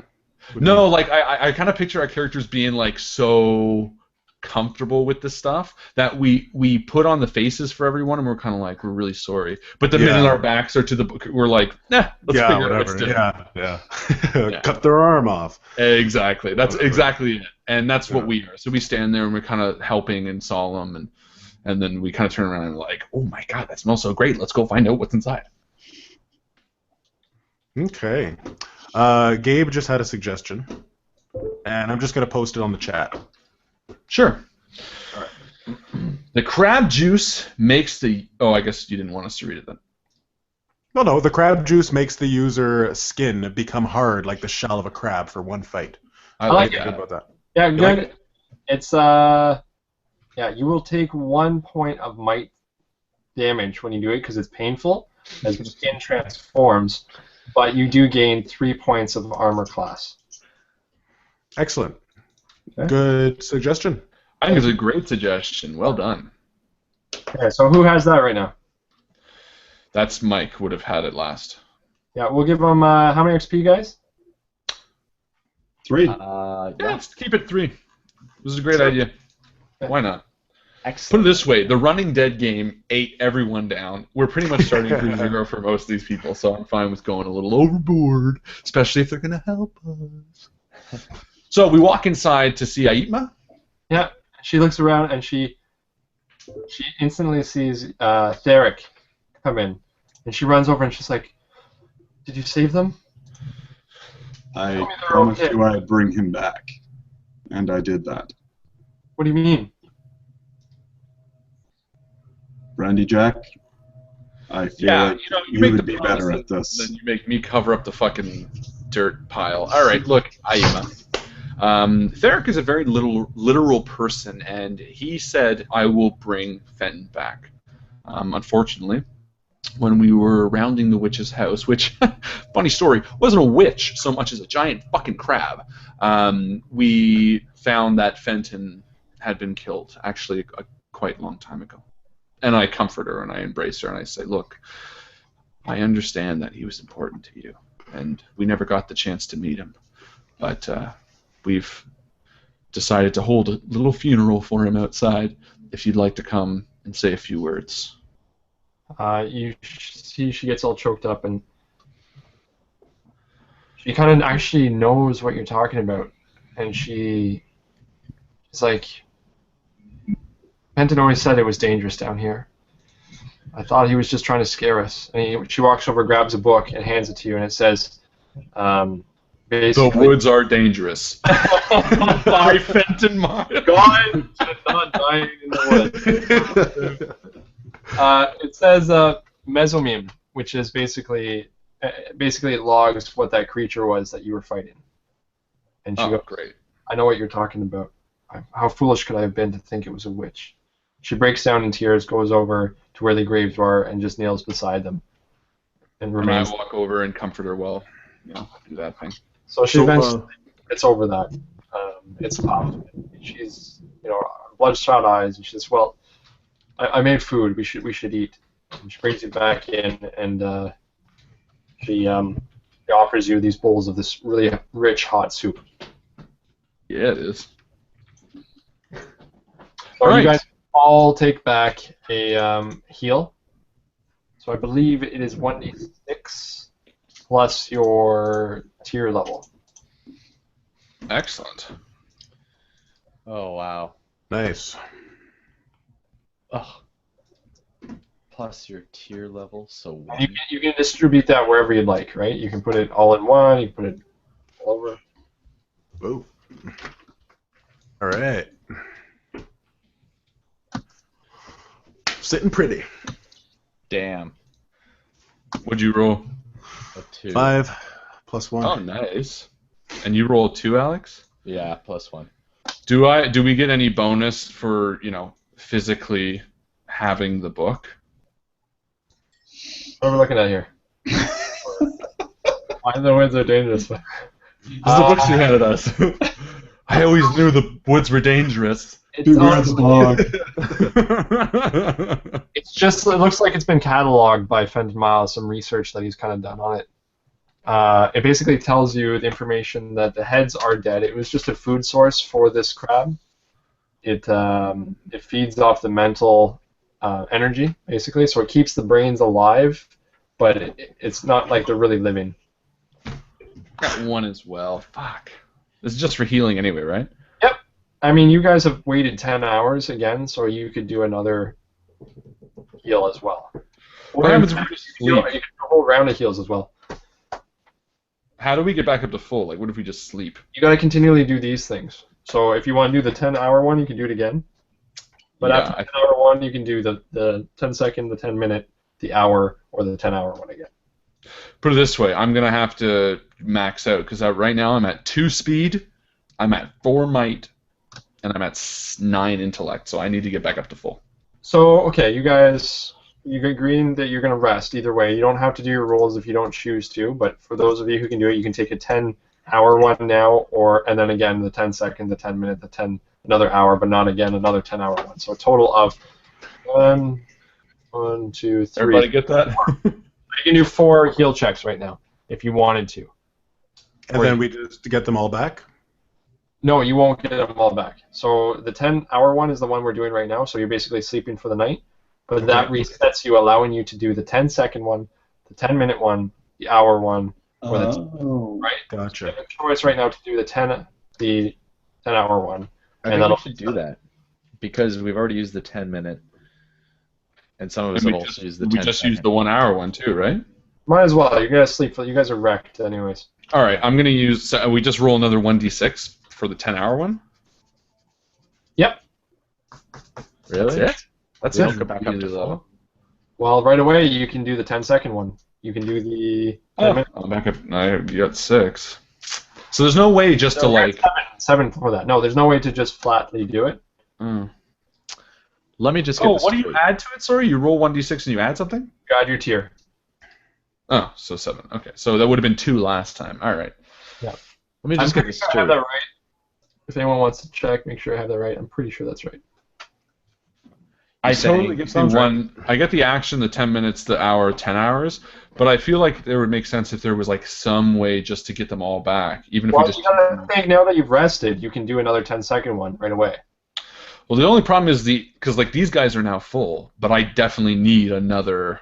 Right, and I like that. It's not like the other games you play where you kind of just have this flat one, but it makes sense that certain people would heal at different rates than others, right? Fair enough. So Well, there's a form of realism in that way. okay. Oh, and you know what I just remembered, Theric? We can only heal up to like That is 5. correct. Yeah, 5 from it, so I can only get back up to 13. Why is this? We have to repair mechanically, so I'll be sitting there with my light tools repairing myself. Right. Okay, so I'm going to use my original 1 action one as well, the 10-second one, because now we're back at 0, right? I'm going to re-roll that. Oh, good. So it's 7 again. So that's... Does anyone have enough experience points to go up a level or anything like that? Nope. Yes. Gotta be getting close. You do, I do. Alex? I do. No. Nice. We need more GM intrusions. Give us some stuff. Oh, I'm gonna give you some more. So maybe I should go up a level right now, actually.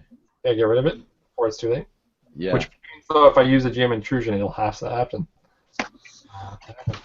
Yeah, whatever. Heart attack and die. Sorry, guys. I'm going to use my 10-minute one as well because I need it. So. Okay. Oh, yes. Wow. Yes. I'm getting lucky. So 7 Can I on just that. ask a quick question? So you're saying that we have to do the 10-hour one? We've done the 10-hour one. Everyone slept. If you used it, you used it. Otherwise, you have to wait 10 hours to use it. Yeah. Okay, but wait. So if we do the 10-hour one, then we immediately get back the 10-second, the 10-minute, and the 1 hour? Yep. Yeah. Until we do another 10-hour one. Yep. So what It's you're just saying is like if I use goes my back 10-minute, 10-second, Mhm. then I can't use those again until I use a 10-hour. You got it. Yes. Okay. Thank you. I am. Funnily, I am exactly back to full. I hit that mark perfectly, and I still have the hour and 10 hours left. So. Okay, so while you guys are doing this resting, you feel a little tremor, and You you felt got this last time too. sitting outside, and you notice that the star looks a little bigger tonight. And I'm going to give a GM intrusion to Pivot. And Pivot, what happens is your hand all of a sudden clenches into a fist, and you can't seem to release it. I'll take it. Okay, it's gonna, and you don't know. You'll have to do some serious repair. It'll probably take you a couple days before it will release. Okay, no problem, no problem. This has happened before. Sometimes it just seizes up. Brandy, we got to get me some oil. What's wrong with your hand? Oh, it's seizing up like it has before. Hold on. Did it seize up right after that rumble? Yeah, actually, come to think of it, it did. It feels even stiffer than it has in the past. Well, what the fuck's going on? Because we were here a few days ago, and that rumble happened as well, and something weird happened. Where's that rumble coming from? Can I do a look up to this? Like, can I do a? Oh, I have the Oculus. Mm-hmm. I stick the Oculus in, and I look up. Looking at the stars again, you can't focus on them because they're too far away. Now, How often are the rumbles Justin, coming? did you give a point to someone else? I'm going to give my second point to Brandy. Thanks, buddy. 3 XP. You intrude anytime you want, GM. I'm ready to get it. Logs have gas. You think He's it's not just, wrong. You think it's just gas rumblings? Shifting gas beneath the surface? Yes. All right. I don't know, man. Okay, look, I'm Care to going to go elaborate? on and live here. Well, it could be the bog, Theric. You could be right. Bogs do have gas, but that felt bigger. Look, this star stuff's gotten me all weirded out. I'm thinking something with this star coming down is bigger than Geom Kittrick's letting on. I mean, with the immediacy and the urgency that he made us come after Fenton Miles for it, maybe there's something bigger going on. Yeah. Very Theric-like. That's what I say. I say, Brandy Jack, remember, Geom was very, very concerned about this star. And I know from past knowledge of past worlds, of 8 prior worlds, that the appearance of a new star it can either be a really wonderful thing or it can be a really terrible thing. And his concern tells me that it's probably it could be a terrible thing if this star gets closer, and it seems like it's getting closer. Well, that's what I'm saying. I think the whole thing's coming closer. It might be crashing down to Earth. Well, put it this way. There's nothing we can do about it now. The only person who knows anything about it is Geom. So I say we get back to him as soon as possible. Yeah, I agree. Let's hoof it. Aitma, would you like to come for a ride? After waking up the next day, you actually notice that Aima has left. The fuck she did? She says, "Time for me to go home. I thank you for your kindness." Huh. Bitch. All right, let's go. Everybody. We loot the place. Loot the place. You find some shins. Nice. Hey, Shaz, this whole mechanism here that you can pull a string and make the leaves go over. You think there's any way we can harness that? Can we salvage this? I'm always thinking about salvaging things. I always like ripping things apart. That's my character. Yeah, man. Well, if I could make a suggestion, if you're gonna pull anything down to see, how it works, pull down the opposite side of where that star is, so that it doesn't break anything. But pull down over here. Okay, so I just go over to the side of the room and I go to grab it and I just hit it with my fist. So And I remember that my fist is clenched. Oh. So it dangles there, and I walk over and kind of help. I say, it's okay.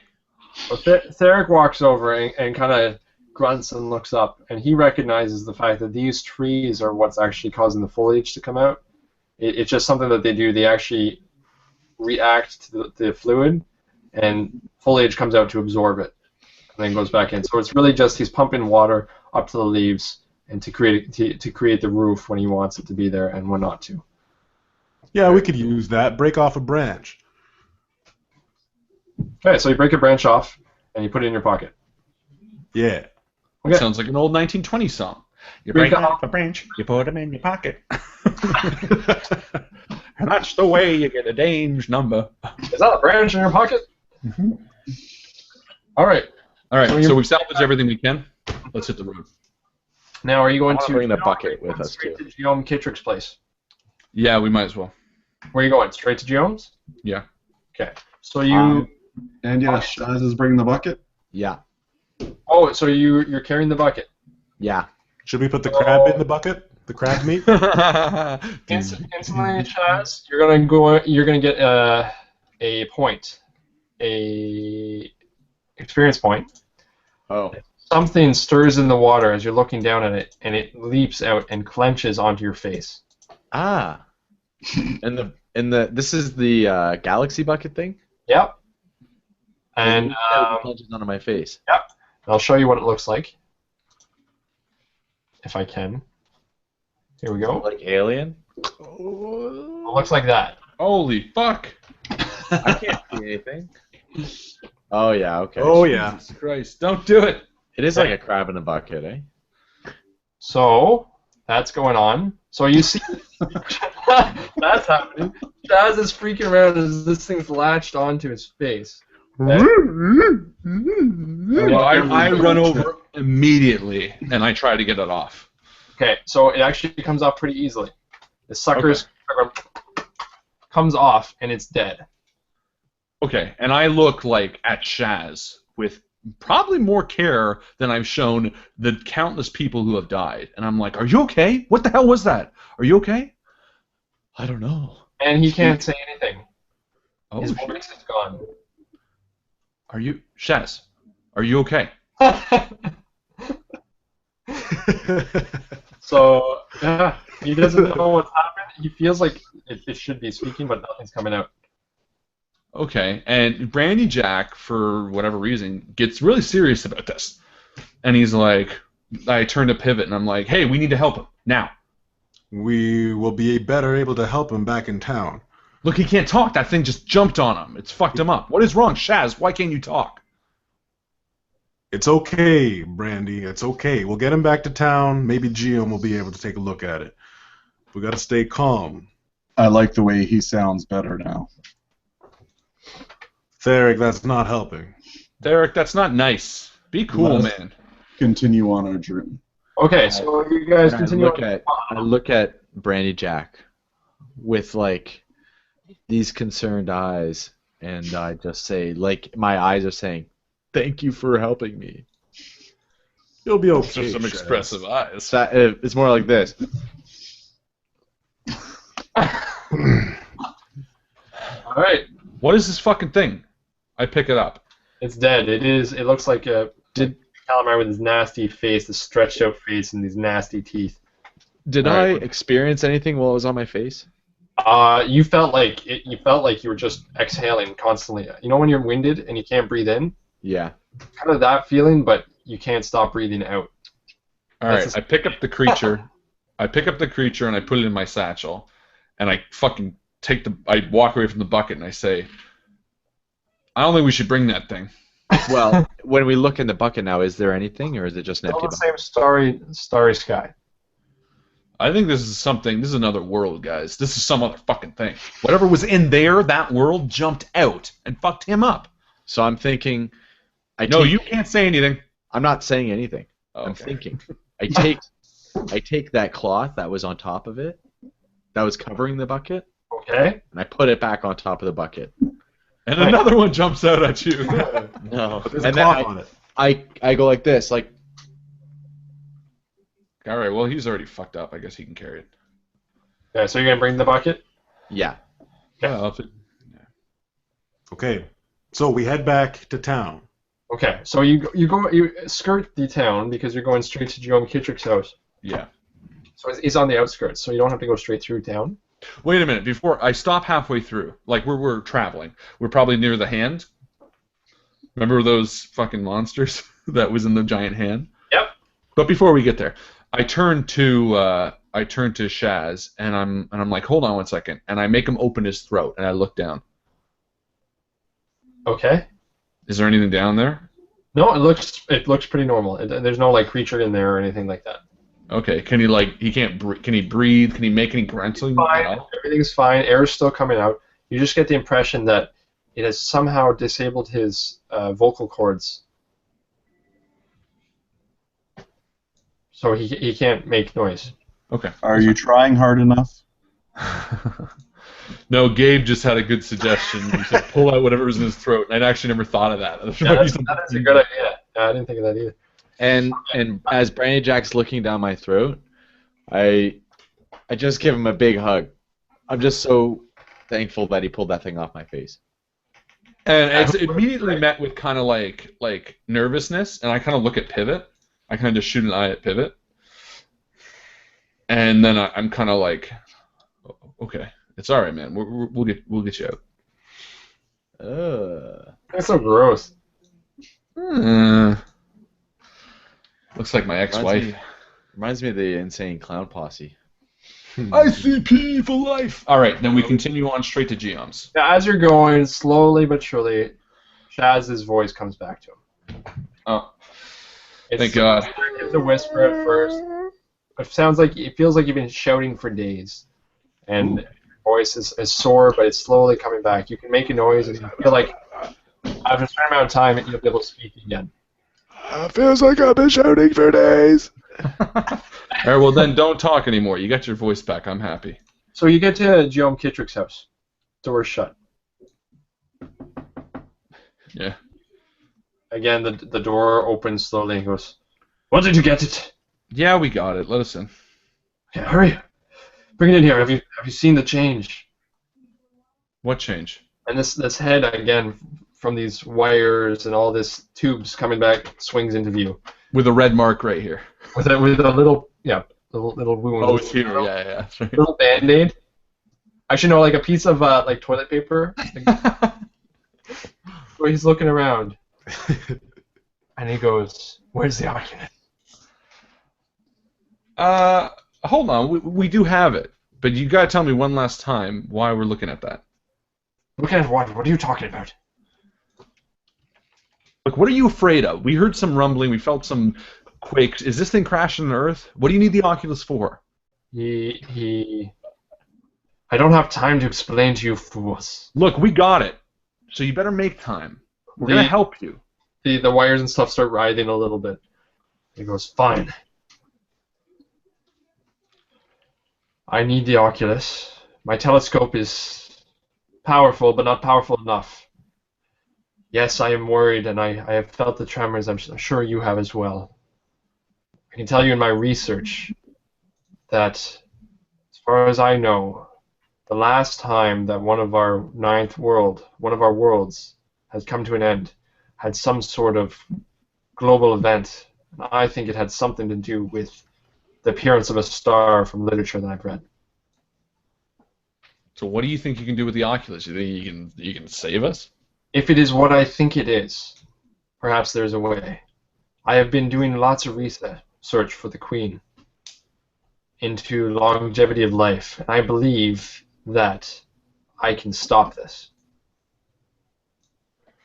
Now give me the Oculus. We don't have time. All right, gimme never gets. Don't you know your manners yet? So as you're doing this, a hand goes into your pocket, or like a wire goes into your pocket, and pulls the And I Oculus. use the pit pocket. Or where? Into somebody else's pocket? Yeah, that's what the put Yeah, pocket I like it. does. The put pocket moves the cipher to or moves an object in one of my pockets to someone else's pocket. Ah. So it goes in your pocket and looks around. You feel it pull around, and it comes out. It's like, Ah. No, it does have- touch, but I want it to touch it first, so it knows it was in my pocket. right. I have Okay. something that might interest. No, put your fucking hand down. He doesn't know who it was, Shaz. Listen, okay. No. I'm talking to you guys. Oh, okay. Meta. I'm saying I have something that you guys might like. I did go up one tier. I did use those 4 XP points. Oh, good call. Okay. I've now got mind reading. Oh shit. 4 intellect Hold on a points. second. Hold on a second. You can't just go up a tier with 4 points. 4 XP? No? No. You can't go up an entire tier. Oh. You gotta buy stuff. You can go up one of the 4 things that'll help you get up a tier. Yeah, so you could have bought the skill mind reading Right. or the special ability mind reading. In the As end, long as it's a tier 1 skill. it costs Oh, 16 points total to be at the next tier. Oh, that's shit. where I misunderstood. Right? But you okay. do it Right. instead of like other games where you level up and get all this stuff at once. You slowly accumulate the next stuff. Okay, I take it back. Fine. I don't have mind reading. So it's looking in the pocket. It touches it, and all of a sudden it's gone. Yeah. The hand's looking around like, and he looks even more furious, and his face starts to droop again, and a needle comes out of nowhere, injects in his face, perks up, and goes, "Where is it?" I said, look, Giam, if you're on our side, we're on your side. This is about saving the world, and we're game. But we got to make sure that we're not helping the guy who's going to fuck it over. He kind of looks pensive and goes, "Perhaps you're right. I'm sorry. I'm worried. I'm trying to stop this. Please help me." Thank you. That's it. Look, help me, help you. And I put a hand on Shaz's shoulder and I say, "He doesn't mean you, Shaz. You shall not No, help Shaz, him." you're fucked, Shaz. You just stay there for a second. Look, you said the Queen wants to live forever. That sounds messed up. Why? Well, she has a rather nice life, I believe. And just think of all the knowledge that you can acquire in a lifetime, an infinite lifetime. Yeah, but why are you helping her? She has chosen me for obvious reasons. I have been able to live for hundreds of years. Perhaps not in the way that she wishes to, but I will sustain myself. I turn to Pivot, and I'm like, look, do we need to ask this guy anything? We got the upper hand for a moment. No, I think you pretty much got it covered, but I do want to know what that cipher I gave him was. Remember, Yeah, I gave identify him our that shit first. That's right. collateral? Yeah. So he says, "Fine. I will tell you." Okay. It is an overcharge unit. Pressing it here and here, and he shows you a sequence. Will begin the overcharge, at which point it will explode. But beware, there's a chance that it will backfire. What happens when it does? Then it blows up in your hand. How powerful is it? Substantial damage. It does, well, substantial damage. It has the capability of doing, okay, he basically explains to you that it is very powerful, and it can do a total of 50 damage. 50 damage one time. Well, fuck. Let's take it. Didn't we give him other things? But, Didn't we give him but a few? Justin, he explains that it's a 1 in 20 chance that it's going to backfire. So rolling a 1. So say you rolled a 1, it would backfire in your hand and do 50 damage to you. Oh, Okay. I like the chances. All All right. Yep. That's good to know. Thank you for the information, sir. So Did now we give- I have the Oculus, please. Did we give him any others to decipher before we do it? Do we have any other mystery ones? So you see frustration coming over his face. It begins to droop again one more time, and this big wire out of nowhere cracks Brandy Jack in the nuts. And then you actually see surprise on his face, as if he didn't intend to do it. And a little face coming from one of the few windows there peers in with a little device in his hand that looks like a joystick with a red button. And then his eyes flip down and you hear pitter patter and running away. And then Joe, I'm going, I don't know what happened. I didn't intend to do that. And then, so Brandon Jack, you're going to take 5 points of might damage. No! Make sure you subtract your armor class too, right? We didn't do that before, did we? Oh no, Hold I on. didn't do that on mine. That's This wasn't- probably why you take so much damage. This was an intrusion, yeah? Yep. So I Which get the was rewards for the influenced by intrusion? Yannick. Yannick suggested this. That Yeah, appreciate that, Yannick, by the way. Yannick happily and greedily spent his GM intrusion to grab my nuts and cause me damage. But it is an intrusion. So what happened was Yannick wanted a somebody from, we don't know who, we'll say it's a mysterious character right now, but used the Atari, which was a suggestion for a cipher in a previous game, to control a mechanized creature or being. So I'm using Guillaume Kittrick in this situation to nail Randy Jack in the nuts. Only me? Yeah. For some reason, he has, the impression that you have a hard time with social interaction. So now let's see how this social interaction. Okay, hold on though, because it is an intrusion. I still get my XP. Yep. So you can either allow for it to hinder your social interaction. Well, you know what? I'll allow it to happen, obviously. It's going to be weird how it's going to hinder the social interaction, but see how it goes from now on. I'm going to gift it to Justin, my bonus. And I'm going to take 1 XP, which bumps me up to 4 XP. Okay, so I'm all red-faced and... He goes... you see him, he's kind of capitalized on this opportunity. He goes, oh, can I have it now? Motherfucker! Why did you do that to me? Anybody know?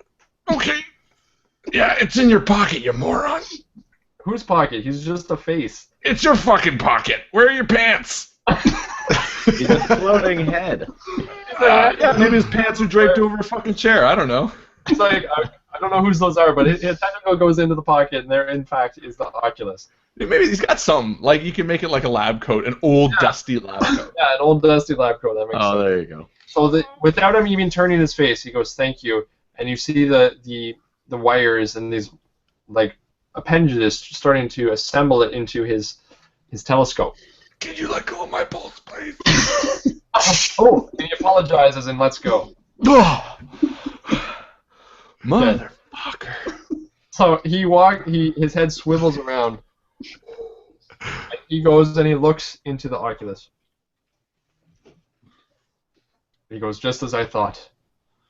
Just as I was afraid of. Instantly his head comes back. Goes over to a tank, and the hooks, he goes, we must make haste.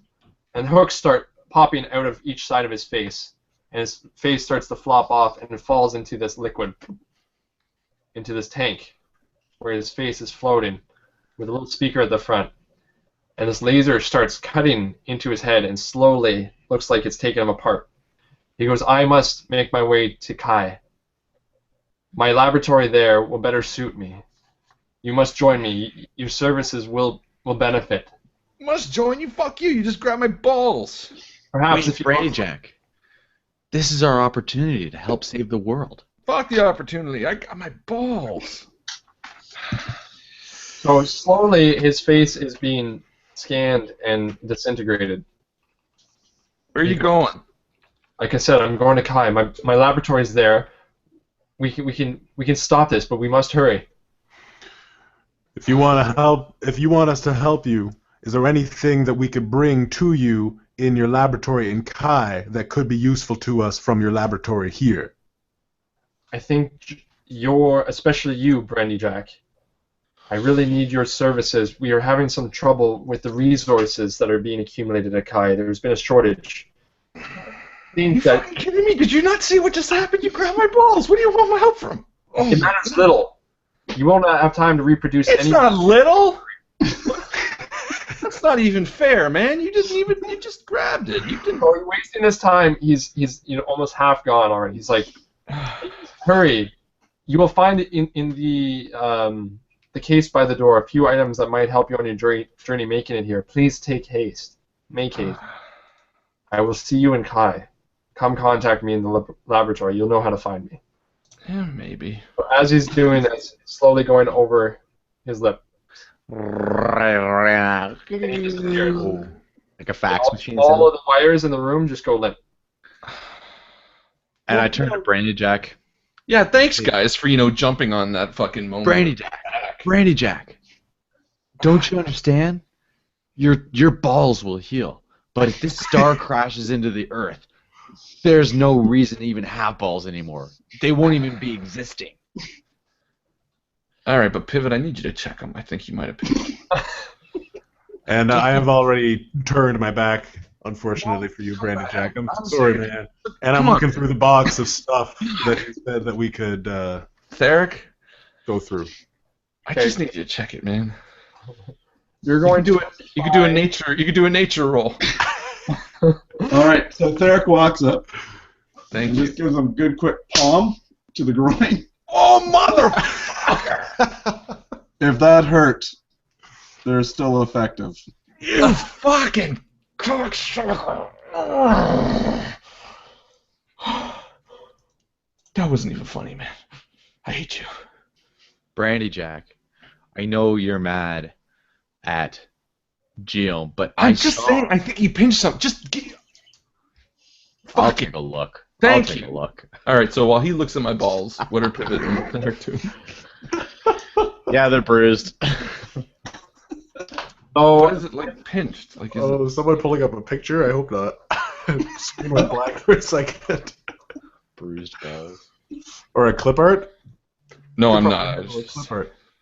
Okay, so what do we find in the box? Do we find So anything? you find, we're going to say right now it's going to be 1d6. No, you're going to find 5 ciphers right away, plus 1d6 ciphers.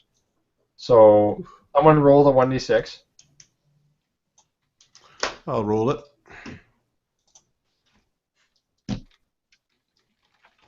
One. All right. Okay, so we have one other cipher. So there's 5 ciphers that all appear to be the same. You wear it around your neck, and there's a button, a single button. It looks like it's been manufactured by Geom. So similar type of technology that's around the place. You're not 100% sure what it does, but you're sure that whatever it's going to do, it's going to pulse out from that collar. I'm gonna guess it's a bomb. Yeah, Brandy Jack, it looks like your nuts are fine. They're a little black and blue, but they'll heal. Thank you. And I In fact, zip up. They're not black at all. They're just a little bit of blue and red. Yeah, well, I got blue balls for a long time, friend. So I zip up and I walk past these guys searching through the bins, and I walk straight to the scope and I take a look. What the fuck was all the noise about? Yeah, instantly you're shocked to see what is on the scope. And let me just share this with you. Oh I'm shit! sure everyone will take the turn to look. You see this. Oh shit! Okay, so obviously that planet that he's about to eat is not there, but you see this huge creature that's glowing bright where the stars. And it's Jesus Christ. towards the Earth. Oh no, a planet eater. Planet Eater. I've read about these before. This What? is terrible. Don't sound so effective. Oh, the name didn't This give is it the away. worst thing that could possibly happen. It is not a planet eater. Shaz is getting You don't know more what and more it is. dark. Like, You don't know what it is. That's what it looks like. All right, well, I don't know what the fuck that is, but I'm willing to side with Jerome, the ball pincher, on this one because I don't want that fucking thing to eat our planet. So let's get this shit and go. Did you find anything useful? I call dibs because my nuts are broken. And I hand something to him. I say, I don't know. Your guess is as good as mine. And the extra cipher Yep, so we're going to do a roll to figure out what that one is. 1d20? from the book. From the book. From the What is book. Okay, so Harlan, roll a 1d20. Cool. It is a 2. It is a 2. That's fine. Golfing And then rules? roll a 1d100. Lower is better. A 1d100. Oops, 54 would have been the first one. 54. Okay, so you find a cloud seed. Oh, I love the sound of that. And I just used my put pocket too, which I'm happy with the use. Okay, so it's a handheld projector. No, fuck off. Well, I'll tell you what it does. This device can be activated only outdoors and with a clear and unobstructed path to the sky. Once activated, a bright white mote flies up from the device into the sky and explodes, throwing gray tendrils out for 1 mile in all directions. After 1 minute, the tendrils become dark clouds, and after another minute, the skies open up and drench the ground below with heavy rains. In freezing temperatures, the precipitation is sleet, ice, or snow. With the rain comes lightning and thunder. The storm moves with the prevailing winds and dissipates 1d6 hours later. So basically I can create a storm? If it's raining, then it upgrades to a storm, I believe. That's pretty good. If it's not raining, if it's a clear day, then it creates rain. That's pretty cool. That is cool. All right, I'm in for it. Could be useful. Definitely. Especially Where do for we have to Thursday. go? Anybody know where we have to go? Kai. How do you how do you know where that is? I actually grew up in... You know what's funny? I lived there my whole life. I always thought it was pronounced Key. I wasn't sure. I like Kai better. Maybe it's a slightly different town than you're thinking.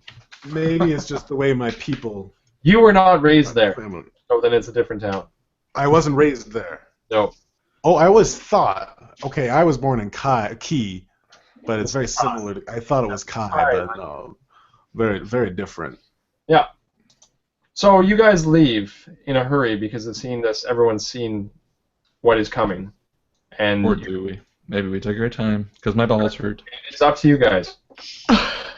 No, we do. No, you can go back to town. Maybe you can buy some stuff if you want, or whatever you like.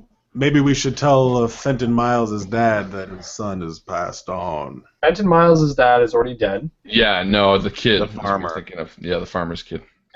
Oh, well, Maybe, but it's kind of a whole stinky who was the guy? Who was the guy that was working on the machine? Didn't he know Fenton Miles? No. Oh, That's You might- the farmer's dad. You probably knew Fenton Miles just from the town, but Oh, okay. Now you're thinking of when we were looking for Geom Kittrick and who we were asking and stuff. yeah, you're thinking about Tony or Ton. Ton. Either way, I don't say we tell the dad. Honestly, now that it's just us, I'm thinking it's, If we're passing by, we tell the father, because otherwise he'll be left with no closure. Well, let's Always just wondering. leave a message on the door, and we'll do one last. I'm gonna check Jerome Kittrick's house one more time with a 14, just to make sure there's nothing that we're missing that's pertinent. okay. I take the Oculus. He's gone. Nice. Fuck it, right? Damn straight. All right. Anything else useful that I can Yeah. find? Also, you find also one stim pack. Didn't we have stim packs before too? No, now you have them. Okay. have one. I will take that because I seem to do a lot. You know what? I'm down 5 might. I use it. Yeah, that's that stim pack is going to be a cipher as well. Oh, then I use it immediately. Okay. Sorry, dudes. Greedy. I know, but I needed it, and we're not waiting, so Bitch. sorry. Well, they didn't see it anyway. I just would have used it. What's so, the? guys, what are you planning on doing? So I can wrap this up either way you go. Just let me know. We're heading out. Yeah, we're gonna head out towards where Geom Kittrick wanted us. Not to town. Not to town, just to be clear. Not to Not town. to town, to Kai. Okay, so you would start walking. You know roughly the direction of Kai. Eventually, you get to where the lush green starts to stop. And it looks more arid, desert-like. You get to a cliff edge, and there's this big tree with these big green leaves, and the tree glints in the light, and you get close. And looking over the cliff edge, you see this huge dust cloud, or at least what you appear to be a dust cloud. Shit. And in the distance, you see a dome-like sphere that you know to be Key.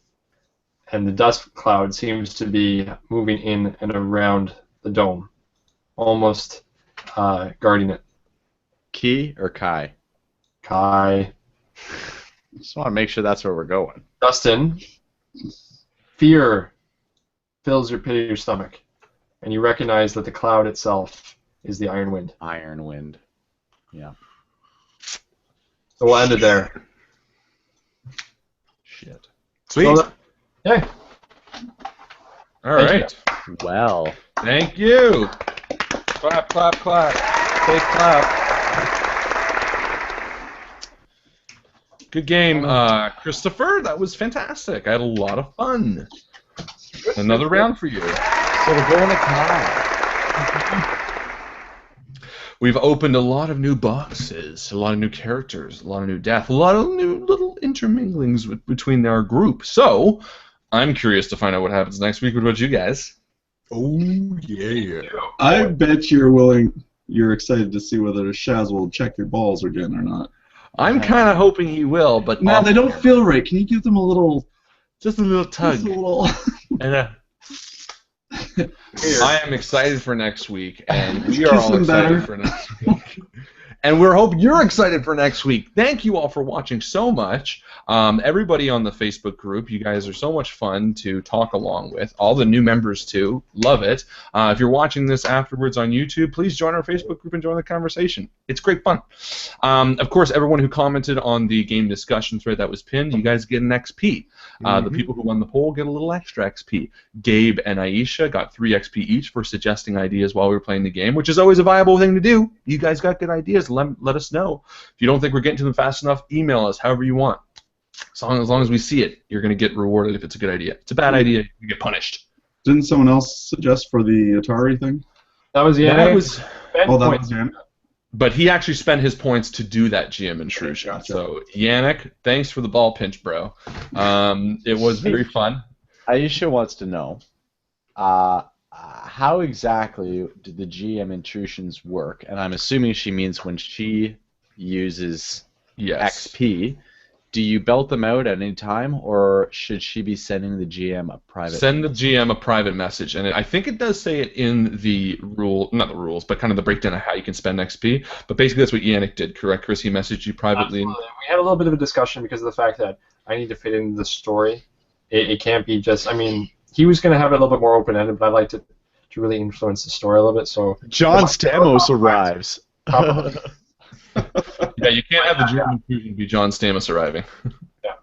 But, you know, we'll talk about it. I'll see if I can do it. Otherwise, you get to keep your experience points for another time. Yeah. The idea is it's going to be a fun story. If your idea works with the story and it benefits or hinders, whatever, as long as it's a good story. That's what we're about. That goes with everything, including the rules. I know a lot of you guys love the rule stuff. We tend to go story over rules, which might not be the way a lot of you play, but hey, it's about having a good time, and ultimately sometimes a 20 looks better than a 1, and sometimes a 20 looks better than an 18. So anyway, thank you guys so much for watching. Please tune in next week, 8 o'clock on Wednesday. Like, share, subscribe. And actually, I don't usually ask, but yeah, if you can and you liked it, give this video a like. The only reason I say that is because I checked the video 5 minutes in and someone already disliked it. How rude. Oh, I guess. I know. But it's fair. They are allowed their opinion. They're allowed their Correct it opinion, is. but they're wrong. Oh, it's Darius. Oh, Darius gave us a dislike. Thank you guys so much. See you next week, and see you around the table. You're around the table. As the baby. Yeah.